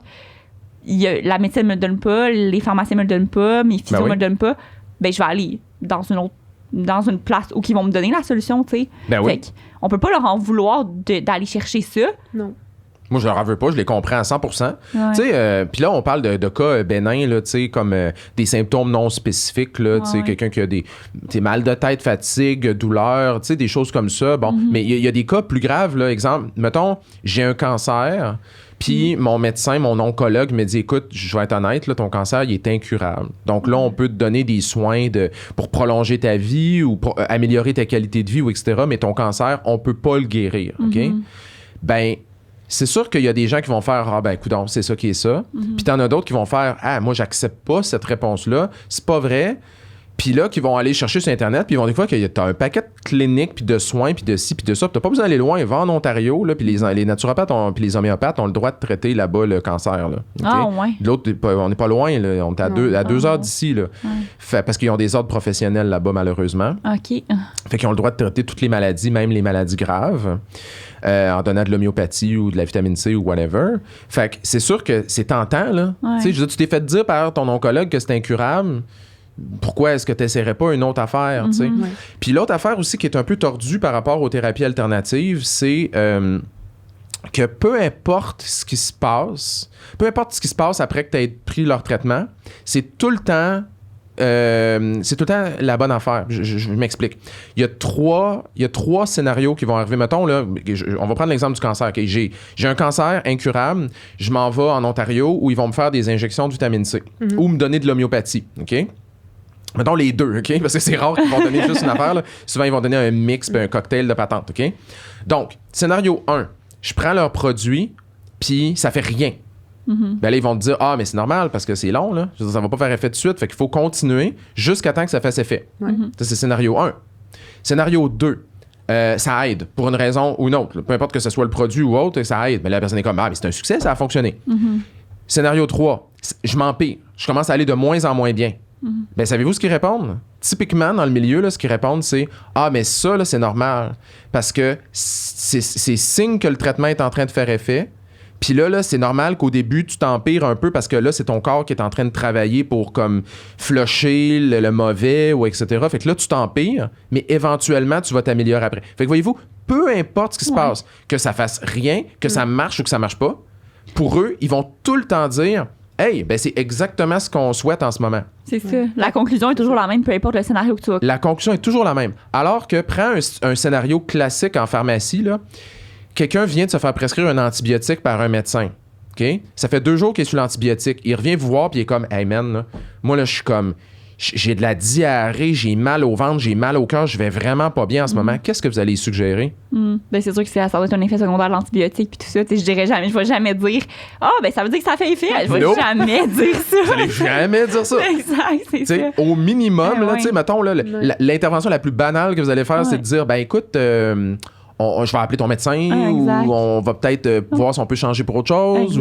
Ou peut-être que vous allez lui dire, check, arrête-le, puis on va réévaluer. Ben exact, c'est ça. Probablement ce que je ferais, je dirais, on va arrêter, on va réévaluer, on va regarder mais on va aller revoir le médecin, puis tu sais. Ou mettons qu'après 2 semaines, la personne, elle a encore tous les symptômes de son infection. Vous allez jamais faire, ben il faut continuer. Non. Non. Exact, c'est ça. On va jamais faire ça, tu sais. Ouais. Fait qu'on amène des solutions, des conclusions plates. Pour comme du point de vue d'un patient qui veut savoir la solution, qui veut guérir. Mais nous, ce qu'on dit des fois, c'est peut-être pas ce qui est attendu. Puis peut-être que ces personnes-là, comme vous dites, ils donnent des conclusions qui c'est toujours agréable d'entendre que t'es dans le bon chemin. Tandis que là, de te faire dire, il faut peut-être qu'on réévalue, on le sait pas, on va mettre ça sur pause, on va prendre le temps de regarder ça. C'est peut-être pas le fun pour quelqu'un qui veut guérir demain matin.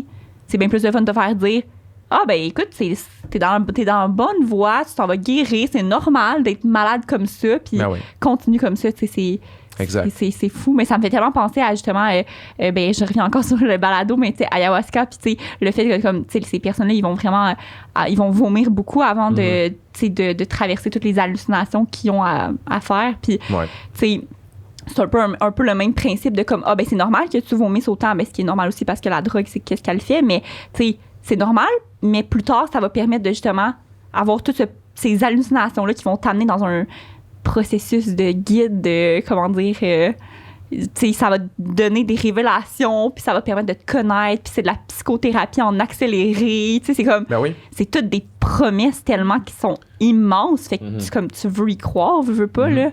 Oui, puis si tu t'améliores pas dans le processus, ben il y a tout le temps quelqu'un qui va arriver puis qui va te dire dans le milieu ah non, mais c'est normal, là, c'est normal que ça soit difficile, puis tout ça, tu sais, il y a pas beaucoup dans ce milieu-là, puis dans la plupart des milieux de type thérapie alternative, il y a pas beaucoup de gens, malheureusement, qui vont mettre un moment donné un frein en disant hey, écoute, en ce moment, là, je trouve que là, ça s'améliore pas ton affaire. Peut-être que moi, là, j'ai pas les compétences pour t'aider, puis que là, tu devrais plus prendre ma patente que je veux t'offrir, tu sais. Puis ça, là, c'est là où ça fait toute la différence entre avoir des professions qui sont encadrées et réglementées versus des professions qui ne le sont pas. Tu sais. Nous, en pharmacie, là, on s'entend, là, si tu es négligent dans ton suivi ou si tu dis tout le temps à la personne « Non, c'est correct », puis qu'à un moment donné, la personne elle a un effet grave ou qu'elle décède, les conséquences sur nous, là, tu sais, comme sur notre carrière, sont majeures. Là. Je veux dire, tu peux être radié, tu peux tu peux être poursuivi. Je veux dire, c'est massif, là, tu sais. Alors que si tu es un thérapeute, que tu fais du Reiki ou tu t'envoies de l'énergie et des affaires, les gens, ils n'ont pas de recours. Là. Ils peuvent te poursuivre en civil, au civil, j'imagine, en cours, là, mais je veux dire, tu peux pas dire que la personne a été négligente. Non. Je veux dire, sa profession, elle n'a pas de cadre, il n'y a pas de code de déontologie, il n'y a pas de code d'éthique. Je veux dire, déjà, d'envoyer de l'énergie pour traiter un cancer, ça devrait même pas être dans le code d'éthique. Déjà, le code d'éthique devrait pas dire ça. Non, c'est ça. Tu sais, nous, notre code de déontologie en pharmacie, il y a une clause que c'est dit que tout ce qu'on fait doit être basé sur la science. Donc, si tu fais pas ça, ben déjà, tu viens d'enfreindre le code de déontologie et tu es déjà en infraction. Ouais.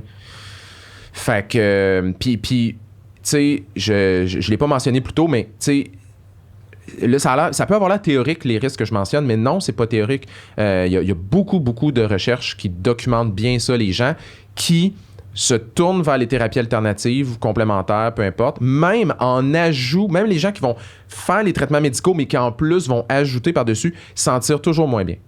Ah ouais? Ouais. Un des domaines où c'est bien documenté, c'est le cancer. Okay. Les gens qui ont un cancer et qui vont avoir recours aux thérapies alternatives, aux produits naturels, etc., ont un taux de mortalité qui, selon les études, varie de 2 à 6 fois plus. Oh, ouais. C'est quand même beaucoup. Wow. Ouais, okay. C'est quand même beaucoup, là. C'est ça, l'impact est réel, là. C'est prouvé que, comme, c'est pas bénéfique. Puis, au contraire, ça peut te nuire. Puis, est-ce qu'il donne des raisons, là? Pourquoi? C'est-tu parce que les gens ils vont comme plus mettre l'accent sur les autres thérapies que sur leur traitement actuel? C'est-tu quelque chose dans ce lien-là? C'est une super bonne question. Puis ça peut être... Oui, il y a peut-être de ça, mais il n'y a pas de réponse claire. Okay. Ça pourrait être que le traitement nuit en tant que tel. Tu sais, exemple, ça se pourrait que, mettons, exemple, je prends... j'ai un cancer, je reçois de la chimiothérapie, puis je me fais donner des injections de vitamine C. Ouais. On sait que ça pourrait nuire à l'efficacité de la chimiothérapie. Fait peut-être que je meurs plus parce que ma chimio est moins efficace. Ça pourrait être un cas. Ça pourrait être le produit nuit en tant que tel. Ça pourrait être aussi parce que la personne, peut-être que, oui, elle suit ses traitements médicaux, mais en réalité, elle fait des soins alternatifs, puis peut-être qu'elle finit par négliger les soins médicaux, genre, là, mon médecin, il veut que je fasse telle affaire, mais non, moi, j'ai décidé que j'allais plus me faire confiance à ce que tel thérapeute ou tel naturopathe me dit. T'sais, ça pourrait être ça.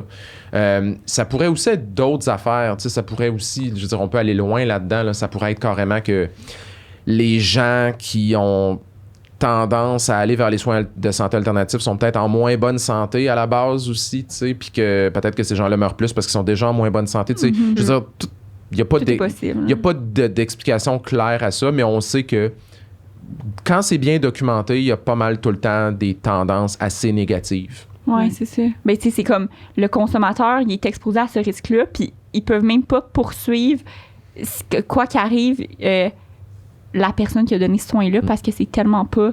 Tu sais, sont pas dans un ordre professionnel. Fait que même si, au final, c'est prouvé que tu nuis à la personne, on peut comme... C'est plate, tu sais. C'est un peu plate de dire ça. On peut comme rien y faire, tu sais. Ouais, tu peux. Ben, tu sais, les gens ont toujours des recours dans le sens que tu peux faire une poursuite au civil puis tout ça, mais faire une poursuite, ça coûte cher, ça prend des avocats, c'est nanana. Tandis que moi, si je fais des niaiseries dans mon travail, ben quelqu'un peut faire une demande d'enquête à l'Ordre des pharmaciens. Je vais être enquêté par le syndic de l'Ordre des pharmaciens. Puis si j'ai fait quelque chose de pas correct, je vais aller en conseil de discipline. Puis si je suis jugé coupable, mais je vais avoir des conséquences réelles, tu sais, qui peuvent être des choses. Ça peut être des amendes, ça peut être d'être suspendu, ça peut être d'être radié, là, tu sais. Ouais, c'est ça. Fait que tu y penses à 2 fois quand t'es dans un ordre professionnel à faire des niaiseries, tu sais. Ouais. Mais si t'as pas ça, t'as pas tout le temps cette épée de Damoclès là qui tombe qui est au-dessus de toi. Puis, tu sais, moi, je me souviens, ma première journée de pharmacien, là, septembre 2004, OK? Genre, début septembre 2004, je viens d'avoir ma licence. Puis, c'est ma première journée que je travaille comme pharmacien. Je suis super excité. Avant, j'étais en stage à cette pharmacie-là. Mais là, c'est la première fois que je fais un chiffre puis que je suis tout seul, là, tu sais, OK? Puis, pharmacie Racine, 1er avenue à Limoilou, à Québec. Et puis, aujourd'hui, qui est devenu Pharmaprix. Donc, je travaille, puis à un moment donné, on donne des médicaments, puis tout ça. Et à un moment donné, il y a un monsieur qui vient, puis qui fait comme, c'est quoi ça? Je regarde, il dit, vous m'avez donné ça tantôt. Puis là, je regarde, puis le monsieur, fouille-moi pourquoi, mais le médicament qui a été donné au comptoir, c'est les médicaments d'une autre personne, OK? Puis là, il commence à me dire qu'il va me poursuivre, qu'il commence à me dire je vais appeler les journalistes, je fais une plainte à ton ordre, puis tout ça, t'aurais pu me tuer avec tes médicaments, puis tout ça. Ça, c'est ma première journée comme pharmacien. Oh my God, hey, Okay? c'est stressant, ça. Puis moi, je me dis, ma première journée, je pourrais perdre ma licence, tu sais. Ben, c'est vrai dans un sens, mais en même temps, c'est stressant, là, comme de... Ouais. Puis tu sais, c'est-tu moi qui a fait l'erreur? C'est-tu Ben non, quelqu'un c'est d'autre sur le ça. plancher qui a fait l'erreur? Honnêtement, je sais pas, j'en ai aucune idée. Mais ultimement, c'est moi qui est Exact. redevable de ces erreurs-là. Ouais. Mais ça, là, si t'es une personne qui fait ses propres thérapies chez vous, dans ton petit cabinet, puis que t'es pas dans un ordre, puis qu'à un moment donné, t'es comme simili-négligent, mais il y a pas personne qui est là pour te surveiller, tu sais. Ouais. Mais qu'est-ce que tu penses qui serait comme la... Je sais pas si je pense trop puis je philosophe trop, mais ça serait quoi l'idéal pour comme que ces personnes-là soient tenues responsables de ce qu'ils font pour qu'ils comprennent qu'ils ont un impact sur la santé des autres, mais qu'on valorise pas pour autant que c'est prouvé, que c'est une médecine qui est comme légitime. Tu sais, ça serait quoi l'idéal? Cette question-là, je me la pose depuis des années, puis j'ai pas encore la réponse complète. Tu sais, un premier réflexe qu'on peut avoir par rapport aux thérapies alternatives, vu qu'on parle de ça, tu sais, comme mettons les produits naturels, on l'a dit, il y a déjà une réglementation. Le problème, c'est qu'elle est vraiment nulle. OK? Fait que la réponse est claire, là. Il faut que Santé Canada fasse une refonte complète de leur réglementation, puis qui exige qu'il y ait des standards, qu'il y ait plus d'exigences envers les produits naturels. Si tu veux dire que ton produit fait à l'affaire, il faut que tu sois capable de le prouver. Ben ouais. En ce moment, c'est pas le cas, là. Ouais. Les produits sont pas obligés de prouver ce qui est écrit sur l'emballage. Pour moi, c'est un problème. Ben ouais, tu sais. effectivement. Fait que la solution est claire. Bon, maintenant, pour les thérapies alternatives, donc irrigation du côlon ou, ostéopathie, par exemple, justement, naturopathie, homéopathie, bon. C'est quoi la solution? Là, le premier réflexe que moi, souvent, les gens me disent, c'est il suffit de créer des ordres professionnels. Tu sais. Mais est-ce qu'on va créer un ordre professionnel des thérapies énergétiques, tu sais? Tu sais, des gens qui disent qu'ils traitent des maladies en envoyant de l'énergie avec leurs mains, comme toi, par exemple. Ouais. C'est maintenant qu'on sait ses pouvoirs. Gabriel, numéro 1. C'est ma cliente numéro 1. Tu fais ça dans ton sous-sol, on en a convenu exactement. tantôt. Bon. Tu sais, est-ce qu'on va créer un ordre professionnel de ça? Ouais. Non, parce que le jour où on crée un ordre professionnel des thérapeutes énergétiques, on s'entend-tu que ça vient d'enlever toute crédibilité à 100% des ordres professionnels? Là, Exact. c'est comme, on va créer aussi un ordre des astrologues, tu sais, je veux dire. Ça serait Il y a ridicule. plus de limite rendu là. Oui, exactement. Ouais. Puis ça a l'air drôle ce que je dis là, mais pourtant, c'est ce qu'ils ont fait dans d'autres provinces canadiennes. Ok. Il y a des provinces canadiennes où ils ont un ordre professionnel des homéopathes. Oui. Ouais. Ben, comme vous dites tantôt, les naturopathes qui ont un nom professionnel là, en Ontario. Ouais, les homéopathes, les naturopathes. Oui. Et- Ostéopathe, il me semble que ça sent. Je sais qu'il y a quelques années, on en discutait, là, que ça s'en venait peut-être à un ordre professionnel. Oui, là. ça a Fait été que- refusé à toutes les Ouais, ça fois a été parce refusé, que, je crois. encore là, le fondement scientifique de ce qu'ils veulent dire, tu sais, parce que eux, dans le cas de l'ostéopathie, c'est un peu complexe. C'est que l'enjeu, c'est pas, par exemple, j'ai mal à telle place puis j'aimerais savoir des soins. Ça, c'est pas un problème. Le problème, c'est qu'en ostéopathie, il y a tout un courant de pensée aussi où, par exemple, je vais traiter ton foie, tu sais, fait que je vais traiter ton foie en faisant des manipulations, ou je vais traiter tes allergies en te faisant des manipulations. Là, on entre dans la médecine. Parce que là, on est en train de traiter des maladies, des problèmes de santé, mais là, il faut qu'il y ait des preuves scientifiques de ça, puis ça, ils les ont pas. Donc, c'est sûr qu'ils sont pas capables d'obtenir leur ordre tant qu'ils veulent traiter des choses comme ça. S'ils disaient on veut juste traiter des problèmes musculo-squelettiques, ils pourraient, les physios, ouais. ils font ça, puis Ouais. il n'y a pas un physio qui dit je vais te traiter ton pancréas ou ta thyroïde Mais non. en te faisant des manipulations. tu sais. C'est ça. Mais qu'est-ce qui vient me chercher, moi, c'est qu'il y a souvent des physios qui sont aussi ostéos.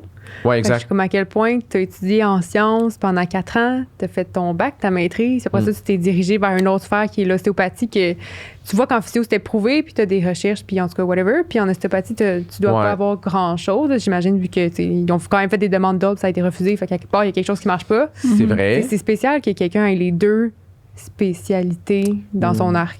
Ouais, encore là, ça a l'air bizarre, Ouais. mais t'as des pharmaciens et des pharmaciennes qui croient à l'homéopathie. T'as des médecins qui sont anti-vaccins. Mm.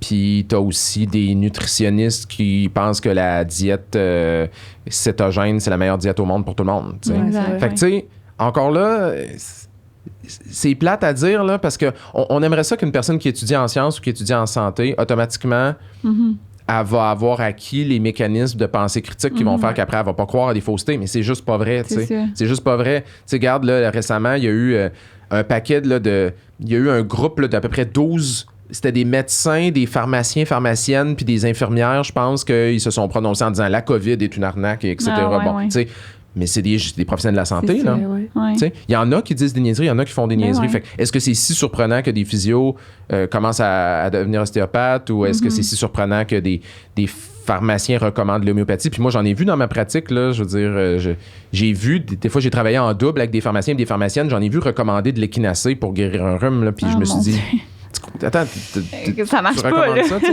Alors qu'on sait que ça marche pas, tu sais. Ouais, ouais. Fait que je pense qu'il faut pas présumer de rien. Ouais. Ouais. Non, je suis d'accord. Disons ça comme J'avais pas ça. j'avais pas pensé à ça. Ouais. Ouais, c'est parce que c'est la même chose, c'est pas différent. C'est pas différent. On est Ouais. tous et toutes à risque de faire des recommandations qui sont pas bonnes. Ouais. C'est pas toujours de notre faute. Ben, c'est sûr.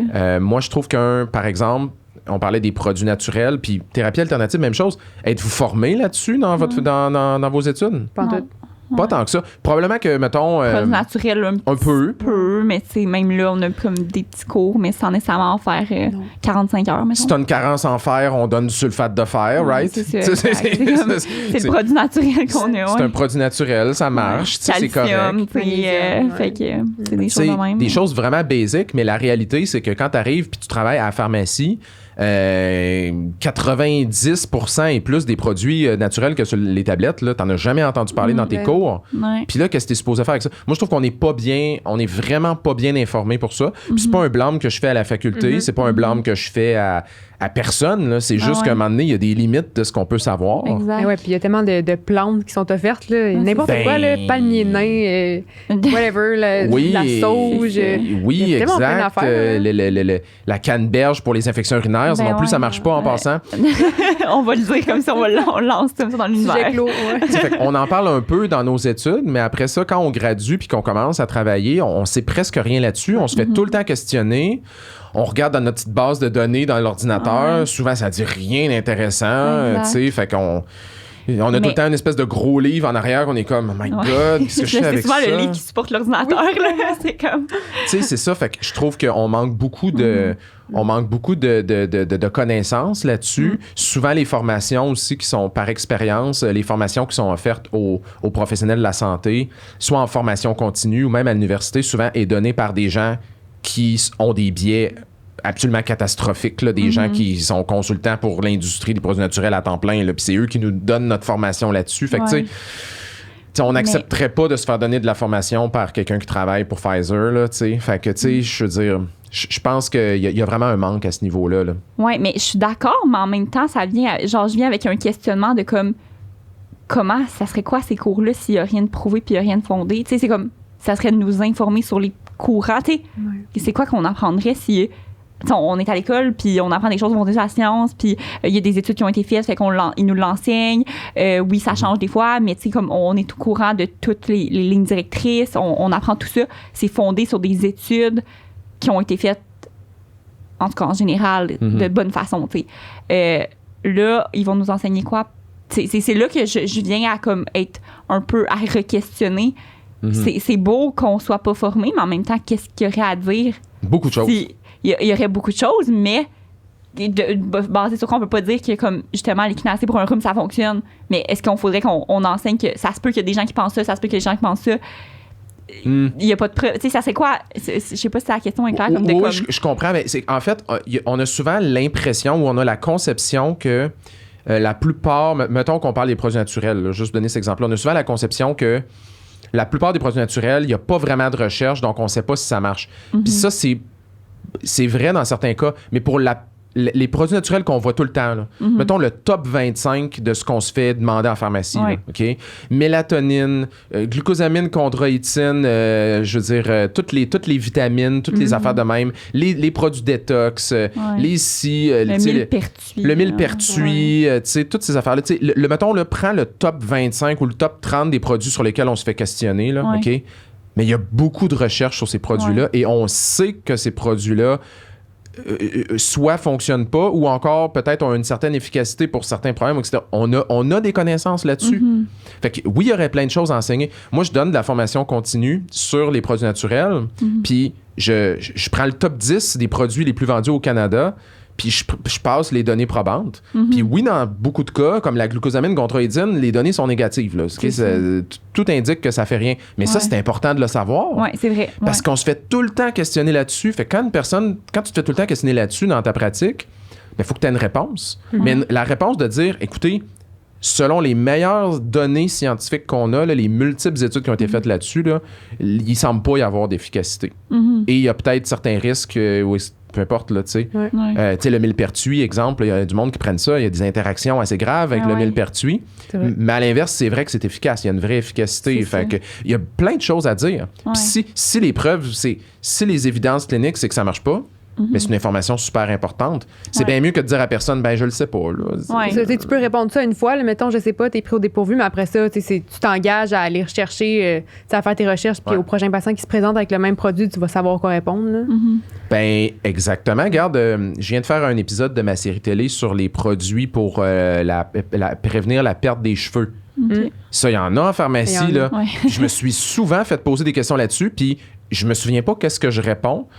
Mais je dois répondre quelque chose du genre, écoutez, je suis pas vraiment au courant des dernières données. Tu sais, probablement que c'est je sais même pas qu'est-ce que je réponds, qu'est-ce que je répondais. Là, je le sais parce que j'ai fait la revue de la littérature, mais je le sais que ça marche pas maintenant. Mais fait que là, je vais être capable de répondre. Mais qu'est-ce que je répondais avant? Je sais même pas que je répondais. Je devais avoir l'air d'un épais, honnêtement, quand je répondais. Je devais tourner autour du pot en maudit parce que je le savais pas. Ben c'est vrai que ça nous arrive là, souvent, là, comme dans le sens que on n'est pas expert dans tout. Là, comme puis on a, comme vous dites, on sort de l'école, puis on a comme en face du laboratoire, il y a plein de produits qu'on n'a jamais eu connaissance dans nos cours. Puis là, il y a quelqu'un qui arrive, puis il y en a comme 4 pots, puis genre, c'est quoi le meilleur dans tout ça? Puis t'es comme, j'en connais même pas un, tu sais. C'est comme tough de te positionner. Puis là, tu réponds au patient, ben écoutez, je le sais pas, pour être honnête, tu veux pas prétendre que tu connais quelque chose, fait que je vais peut-être aller faire mes recherches, mais tu sais, le patient, il veut pas entendre ça, là. Tu sais, je me mets à sa place, c'est pas le fun de faire dire, ben je le sais pas, comme. Tu sais, un des exemples que je donne dans ma formation là-dessus, c'était un produit qu'à un moment donné, je me suis fait poser une question par un patient là-dessus, là. Je pense qu'il y a 18 ingrédients dedans. Oh mon Dieu. comment est-ce que moi, là, je serais supposé... Honnêtement, là, c'est même pas possible de répondre est-ce que ça marche ou pas. Là. C'est sûr. Parce que il faudrait que je sois capable de répondre pour chaque ingrédient individuellement, mais aussi pour la combinaison de Ouais. un ou plusieurs de ces ingrédients-là ensemble et aussi du... Tu sais, je veux dire, ça défie l'entendement. Il n'y a aucun médicament, tu sais, les médicaments sur prescription, là, il n'y en a aucun qui a 18 ingrédients dedans parce qu'on serait jamais capable de répondre aux questions qu'on se pose en pharmacie, c'est-à-dire, si tu es efficace, si tu es sécuritaire, à quelle personne ça s'adresse, on serait jamais capable de répondre à ça. Mais dans le monde des produits naturels, c'est très fréquent, ce genre de situation-là, tu sais. Ouais. Qu'est-ce que je suis supposé répondre à une personne, tu sais? Ouais. C'est embêtant. On n'est pas expert de chaque produit. On connaît pas chaque ingrédient mis dans chaque... Ouais. C'est vraiment comme difficile. Puis c'est ça. Puis ça répond comme un besoin du patient. Je me mets à la place de la personne puis il se dit, ben là, s'il y a personne qui le sait, je vais aller voir le naturopathe que lui, il a l'air de s'y connaître tant que ça. Eux, ils les connaissent toutes, même pas juste des naturopathes, mais des gens. Puis ça, t'as moins ça dans les pharmacies maintenant, heureusement. Mais moi, quand j'ai commencé à pratiquer en 2004, c'était assez commun d'avoir un conseiller ou une conseillère aux produits naturels dans la section des produits naturels et que c'était des gens qui avaient eu une formation de 2-3 jours. OK. Puis là, aujourd'hui, je pense plus que... J'ai jamais vu ça. Je sais pas. J'ai pas fait ça. Je pense plus que ça se voit beaucoup. T'as ça encore aux États-Unis, dans d'autres endroits du Canada, mais au Québec, on voit plus vraiment ça parce qu'on est comme... Attends, on peut pas avoir quelqu'un qui donne des conseils. Puis moi, je me souviens que dans la pharmacie où j'ai fait mon premier stage, il y avait une dame qui était là, qui était commis, à la base, elle était commis sur le plancher. Puis à un moment donné, ils ont proposé la job de conseillère aux produits naturels. Elle a eu une formation de justement 2-3 jours. Puis après, elle donnait souvent des conseils aux gens qui allaient à l'encontre de mes conseils. Puis moi, ça m'amenait des niveaux puis des couches de malaise. Là, je comprends, avec raison. Puis aujourd'hui, il y a moins cette réalité-là. Mais par contre, la personne, elle peut sortir de notre pharmacie puis aller à la boutique de produits naturels à l'autre bord de la rue. C'est la même affaire. Exact. Tu sais? Mais c'est quoi l'idéal? C'est-tu qu'il n'y ait pas de produits naturels en pharmacie ou selon toi, là, comme, c'est-tu qu'on abolisse ça ou ça serait qu'on les garde pour que justement les patients, ces questions-là de c'est quoi ça, on les ait encore? Ouais. Ben, tu sais, en fait, moi, premièrement, je suis pas propriétaire de pharmacie, puis je pense pas l'être dans ma vie parce que c'est pas ça qui me fait triper personnellement dans la pharmacie, dans le monde de la pharmacie. Fait que j'aurais probablement jamais à prendre des décisions de type qu'est-ce qu'il faut garder dans une pharmacie. Oui, parce qu'est-ce que le propriétaire peut décider, ça? Oui, ils peuvent. Okay. Bon, oui, quand tu es propriétaire d'une pharmacie, tu peux dire moi, là, il n'est pas question que je vende telle affaire. Tu as le droit. Ça se peut que tu doives t'obstiner avec la chaîne. Mais souvent, c'est les chaînes qui décident ça. Hein? C'est les chaînes, donc, toutes les chaînes de pharmacie, les bannières, là, OK? C'est souvent les bannières qui font des deals avec les compagnies puis qui arrivent avec un bundle. Là, ils mettent, ils achètent un package, puis ils mettent ça sur les tablettes. Puis, généralement, personne ne questionne ça. Donc là, la grande question, c'est ça, c'est est-ce qu'on sort toutes ces affaires-là des pharmacies, etc. Fait que, j'ai fait la petite intro par rapport au fait que je ne suis pas propriétaire parce que je voudrais pas te donner l'impression que mon avis, c'est le bon avis ou que c'est la meilleure solution, etc. Là. Je suis conscient que ma solution, dans ma tête, est peut-être pas faisable ou est peut-être pas bonne, mais moi, je trouve qu'on devrait faire... Il devrait y avoir un examen critique de c'est quoi les produits qu'on le sait, là, qui ont un avantage puis une pertinence clinique. Puis cet examen-là, il n'est pas si difficile à faire parce que les données sont là, puis il y a déjà des gens qui l'ont fait, cet exercice-là, ici ou ailleurs dans le monde. Puis ces produits-là, on pourrait les garder en pharmacie. Puis le reste, je trouve qu'on devrait sortir ça. Mais honnêtement, je dis ça, là, puis écoute, je me ferais probablement picher des tomates à dire ça. Là, je le sais parce que c'est complexe. Oui, parce que, tu sais, je suis d'accord, mais en même temps, je viens avec la pensée de comme, je trouve ça quand même bien que, OK, je veux pas valoriser les produits naturels, mais que ces personnes-là, peut-être que s'il y a un petit doute, ben, il y a un professionnel de la santé qui est là pour répondre à la question.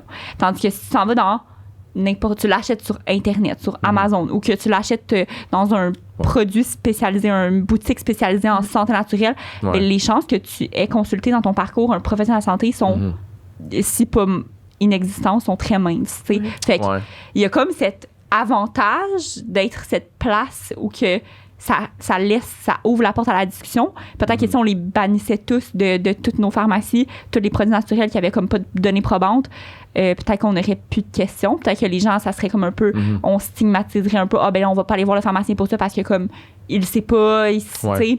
il y a peut-être cet enjeu-là qui va en venir, mais on le sait, on peut savoir les interactions, par exemple, avec les autres médicaments qu'il va consommer. Fait que, tu sais, il y a comme une sécurité aussi, peut-être, qui serait enlevée. J'aurais peur, en tout cas, que cette sécurité-là soit enlevée. C'est pas tout le monde qui va consulter, mais le moindre petit doute, il n'y a pas l'air d'avoir personne en pharmacie. Ben je vais aller, tu sais, souvent, les gens, ils viennent nous voir pour demander des questions. Tu sais, les gens, ils veulent savoir souvent, tu sais. Ouais. Fait que...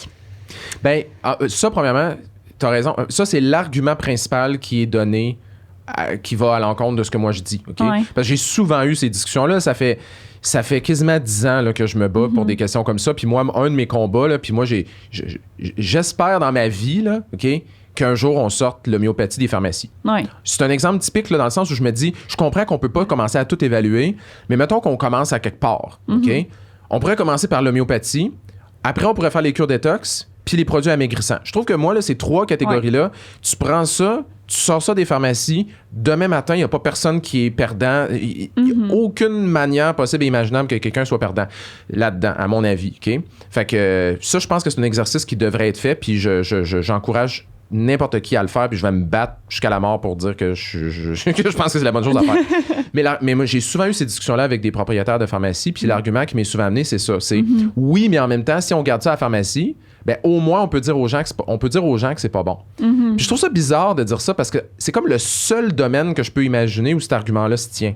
Tu sais, comme exemple, là, si t'allais dans une boucherie puis que tu disais au boucher, je vais prendre tel steak, puis il dit, ça c'est de la viande avariée, man, prends pas ça. Tu serais comme, pourquoi tu gardes dans ton étal si c'est de la viande avariée, tu sais, comprends-tu? C'est comme si je comprends pas pourquoi est-ce que nous, on devrait garder des produits qui sont clairement pas efficaces et dangereux sous prétexte qu'on est là pour dire aux gens que c'est pas bon. Fait que ça, c'est la première partie de mon argument, qui n'est pas le meilleur argument. Mais l'autre partie aussi, c'est que je trouve qu'on les gens qui veulent prendre ces produits-là, la réalité, là, c'est qu'ils viennent pas nous demander en général. Ouais. Quelqu'un qui vient chercher de l'homéopathie, là, je m'excuse, là, mais la personne, elle sait ce qu'elle veut. Là. Ouais. OK?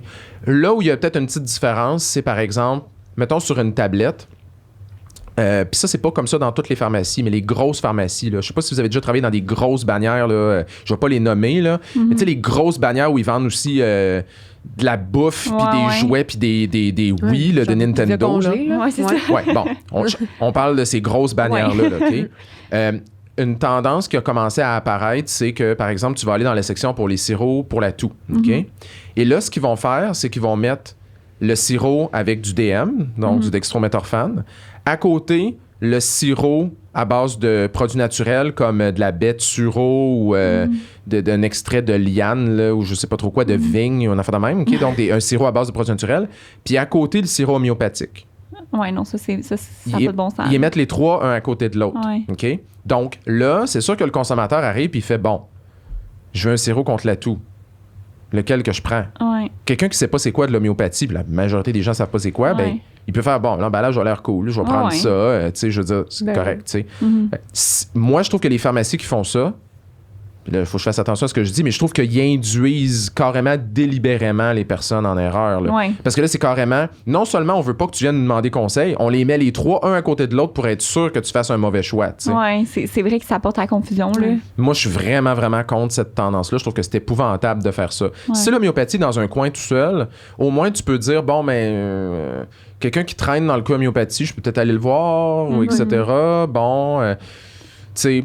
Fait que je trouve que cet argument-là est pas totalement mauvais. Ouais. Puis je pense qu'il est pas totalement bon non plus. Moi, je pense que la majorité des gens qui veulent acheter leurs produits naturels, etc., ils vont le faire, ils vont le consommer. Ouais, je pense qu'ils nous consultent pas tant que ça. Ouais, c'est ça. Mais oui, il y a une portion de gens qui nous consultent. Puis bon, est-ce que ça justifie de les garder en pharmacie? C'est matière à débat, puis je suis ouvert à ça. Oui, c'est sûr. Je comprends, mais c'est ça. Ça amène plein de questions, plein de débats. Puis c'est sûr qu'en même temps, si je fais ma propre avocate du diable, ben je me dis, est-ce que je veux vendre quelque chose dans une pharmacie où que je travaille qui est pas prouvé, puis qui est pas...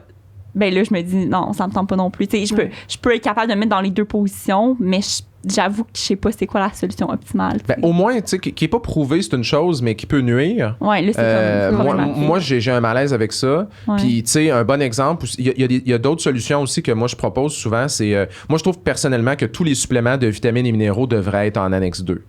Parce que annexe 2, pour ceux qui écoutent, là, qui savent pas c'est quoi, c'est en vente libre, mais c'est au laboratoire, fait qu'il faut demander au laboratoire. Moi, je comprends pas pourquoi on laisse des suppléments de minéraux, vitamines. Comment est-ce qu'une personne est supposée savoir qu'est-ce qui lui manque dans son sang? Genre, moi, je pense qu'il me manque du magnésium. C'est ça. C'est un ressenti.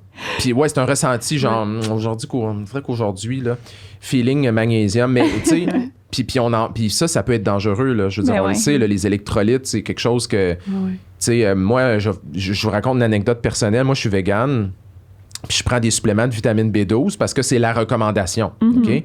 Mais ce qui est tough avec la vitamine B12, c'est que maintenant, il fortifie beaucoup d'aliments en vitamine B12, ce qui fait qu'à un moment donné, tu prends le supplément parce que c'est la recommandation, mais bon. Puis bref, récemment, j'ai passé des prises de sang parce que je viens d'avoir 40 ans, puis à partir de cet âge-là, ça a l'air que ça prend des prises de sang pour checker ta santé. Ben plate. Puis j'étais tellement haut en B12 là, que le médecin a fait « Man, il faut que tu arrêtes tes suppléments. » Puis tout de suite, live, tu arrêtes tes suppléments de B12. J'étais comme à... La normale, c'est genre, je pense, 1 à 4, puis moi, j'étais à 6. C'est un affaire de même, là. Je me souviens plus des unités. Fait que, tu vois, c'est dangereux, là. Ouais. C'est dangereux. C'est dangereux d'être trop haut dans une vitamine ou un minéral. Fait que moi, je trouve que ces substances-là devraient être en annexe 2, devraient être au laboratoire. Toutes les cures détox qui sont sur le plancher sont toutes dangereuses sans exception. Tous les produits amaigrissants sont tous dangereux sans exception. C'est dangereux puis c'est pas efficace. Pourquoi on sort pas ça des pharmacies? C'est dangereux. C'est ça. Ou, à la limite, au minimum, mettez-les en annexe 2. Fait que, il y en a des solutions. Là. La réalité, là, puis je me ferais pas aimer en disant ça, mais la réalité, c'est qu'il y a des contraintes commerciales en arrière de ça. À toutes les fois où j'ai essayé de parler de ce sujet-là, je me suis toujours fait dire « Ouais, mais Olivier, c'est pas nous qui décide, c'est telle personne au-dessus de moi. » Puis quand tu demandes à cette personne-là, elle dit « Non, c'est telle autre personne, puis c'est telle autre personne. » Puis si Santé Canada mettait une meilleure réglementation en place, ça réglerait une autre partie du problème qui est qu'au moins ça serait plus écrit sur les emballages ce produit fait à l'affaire quand c'est pas vrai. Ce serait déjà une amélioration. Ben déjà que les médicaments en tant que tels sont super bien réglementés par Santé Canada. Pourquoi on pourrait pas le faire pour les produits de santé naturelle? C'est autant c'est ça reste des molécules. C'est la même chose. Santé naturelle, là. Fait que pourquoi pas? T'sais. Ben pourquoi pas? T'as 100% raison. En fait, il n'y a aucune différence entre un produit naturel et un médicament. Il y a une différence réglementaire, mais il n'y a pas de différence scientifique. Exact. C'est une différence qui est complètement arbitraire. C'est une molécule que tu prétends que quand on l'administre, ça a des effets sur le corps humain qui sont mesurables, qui sont positifs. Mais ça, c'est vrai d'un médicament puis c'est vrai d'un produit naturel. Fait que c'est les mêmes critères qui doivent être utilisés pour les évaluer. Si tu es efficace, ça se mesure dans des études cliniques. Si tu es dangereux, ça se mesure dans des études cliniques. Si tu es de qualité, mais fais des contrôles de qualité. Est-ce que c'est plausible? Est-ce que ça fonctionne? T'sais, l'homéopathie, c'est pas plausible. C'est carrément de la magie, le mode d'action. Fait que, OK, on n'accepterait pas un médicament qui fonctionne par de la magie, tu sais. Fait que, tu sais, c'est tous les mêmes critères qu'on peut appliquer. Cette distinction-là est arbitraire. Moi, je trouve que ça devrait être les mêmes règlements. Ça devrait être les mêmes règlements pour les médicaments, pour les produits naturels. Vraiment. Puis il y en a qui pensent que je suis fou de dire ça, puis je suis comme... Ben non. Pourquoi est-ce... Je veux dire, le but, c'est de protéger le public, le public, right? Ouais. Si le but, c'est de protéger le consommateur, il y a où le problème? Moi, je vois pas où est le problème. Oui, non, en tout cas, je sais pas, c'est des grandes questions, mais tu sais, j'espère qu'un jour, ça va comme... On va tous s'y mettre à y penser parce que c'est vrai que c'est peut-être plus haut le problème. C'est comme si chaque personne individuelle se re-questionnait tout le temps. Mais peut-être qu'en chaque personne qui se re-questionne, ça ferait changer les choses en haut, tu sais. En tout cas. Oui, puis peut-être qu'on, tu sais, c'est je sais pas si c'est un mot de la fin ou whatever, mais genre style mot de la fin ou pas loin de la fin, mais c'est que je trouve qu'on a tous notre rôle à jouer là-dedans. Ouais. Tu sais, je pense que c'est facile. J'avais fait une BD là-dessus un moment donné sur comme le cercle sans fin de l'homéopathie, puis c'est vrai pour toutes les affaires de même. Tout le monde se lance un peu la balle en disant oui, mais c'est pas, mettons, comme moi, comme pharmacien ou pharmacienne salariée, ça m'appartient pas, cette affaire-là. Ça appartient au propriétaire. Le propriétaire va dire, ça appartient pas à moi, ça appartient à la bannière. La bannière dit, ça appartient pas à moi, ça appartient à Santé Canada. La réalité, c'est qu'on a tous notre rôle à jouer là-dedans. Santé Canada devrait renforcer la réglementation. Les bannières devraient se poser des sérieuses questions sur c'est quoi l'offre qu'on met dans les pharmacies puis qu'on impose. Les propriétaires devraient pouvoir utiliser la possibilité qu'ils ont de dire, tu sais, il y en a des pharmacies qui ont dit, moi, je ne vends pas d'homéopathie. Il y en a qui ont décidé de faire ça.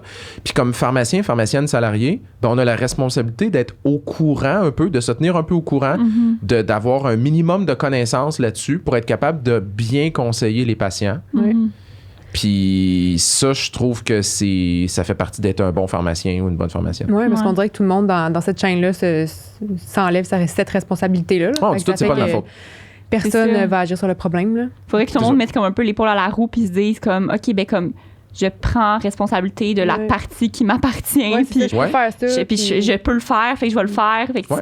si tout le monde fait ça, Ouais. on va faire avancer les choses certainement, là, tu sais. Totalement. Si vous êtes, tu sais, les gens qui écoutent en ce moment, si vous êtes pharmacien, pharmacienne, étudiant en pharmacie ou etc., vous êtes dans une super belle position. Vous avez plein de choses que vous pouvez faire. Là. Vous pouvez démarrer votre carrière en ayant un minimum de connaissances que vous allez pouvoir donner aux gens, puis que vous... Tu sais, que vous ne serez pas obligé de dire, ben je le sais pas, ou peut-être que oui, ou ben vous pouvez l'essayer. Ouais, vous pouvez l'essayer, tu sais, je veux dire, on peut faire mieux que ça, là, tu sais. Ouais. Ça peut être juste ça. Ouais. Juste ça, c'est déjà beaucoup, là, tu sais. Oui, vraiment. Ben merci, ça fait un excellent segment de fin de podcast. Puis Ouais. Je peux te faire une recommandation? Ben, Certainement. allez-y, ben oui. C'est en lien avec le sujet d'aujourd'hui, fait que j'ai amené 2 livres. Ouais. Parce que souvent, on me demande, y a-tu des références? Puis nanana. Il y en a pas Ouais. beaucoup de références, il y en a pas beaucoup sur le web non plus. Tu sais, sur le web, des fois, c'est difficile. Moi, j'en donne des sources puis des choses comme ça. Mais admettons là, qu'il y a quelqu'un qui écoute en ce moment puis qui a le goût de se pogner un livre, etc. Moi, Ouais. je trouve que ce livre-là devrait être à l'université. Donc, je le monte à la caméra. Là. Ceux qui écoutent en podcast en ce moment, c'est vraiment plate. Mais c'est un livre qui s'appelle Alternative Medicine, A Critical Assessment of 150 Modalities. C'est Edzard Ernst, qui est un des chercheurs qui a le plus travaillé sur les thérapies alternatives. Puis c'est super bien fait. Là. C'est toutes les thérapies alternatives qui sont évaluées en fonction des données probantes. Puis Wow. il y a des beaux schémas. Là. Je sais Oh pas si my vous pouvez God. voir, Ben mettons... efficacité, tu sais, il y a, mettons, vert, jaune, rouge. Fait que tu vois ici, est-ce que c'est plausible? Est-ce que c'est efficace? Est-ce que c'est sécuritaire? Le Ok. coût, puis finalement, le ratio risque-bénéfice. Il y a Ok. ça pour Wow. 150 thérapies alternatives. C'est extrêmement, extrêmement bien fait. Wow. Puis s'il y en a parmi vous qui sont masochistes et qui s'intéressent à ce que j'ai parlé tantôt, qui est l'éthique médicale de Ouais. qu'est-ce qui fait que des traitements, on peut les recommander, puis pourquoi, est-ce que c'est correct de dire aux gens, oui, essaie-le, puis comment est-ce que, tu sais, toute cette réflexion-là sur l'autonomie que je parlais tantôt, il y a un livre qui s'appelle More Harm Than Good, The Moral Maze of Complementary and Alternative Medicine. C'est un livre sur l'éthique médicale appliquée aux thérapies alternatives et aux produits naturels. Wow. Donc, ça explique toutes les lacunes qui font en sorte que nous, comme professionnels ou les autres thérapeutes, finalement, malheureusement, on donne pas tant on donne pas tant le droit à l'autonomie aux gens parce que souvent les gens n'ont pas réellement accès à l'information.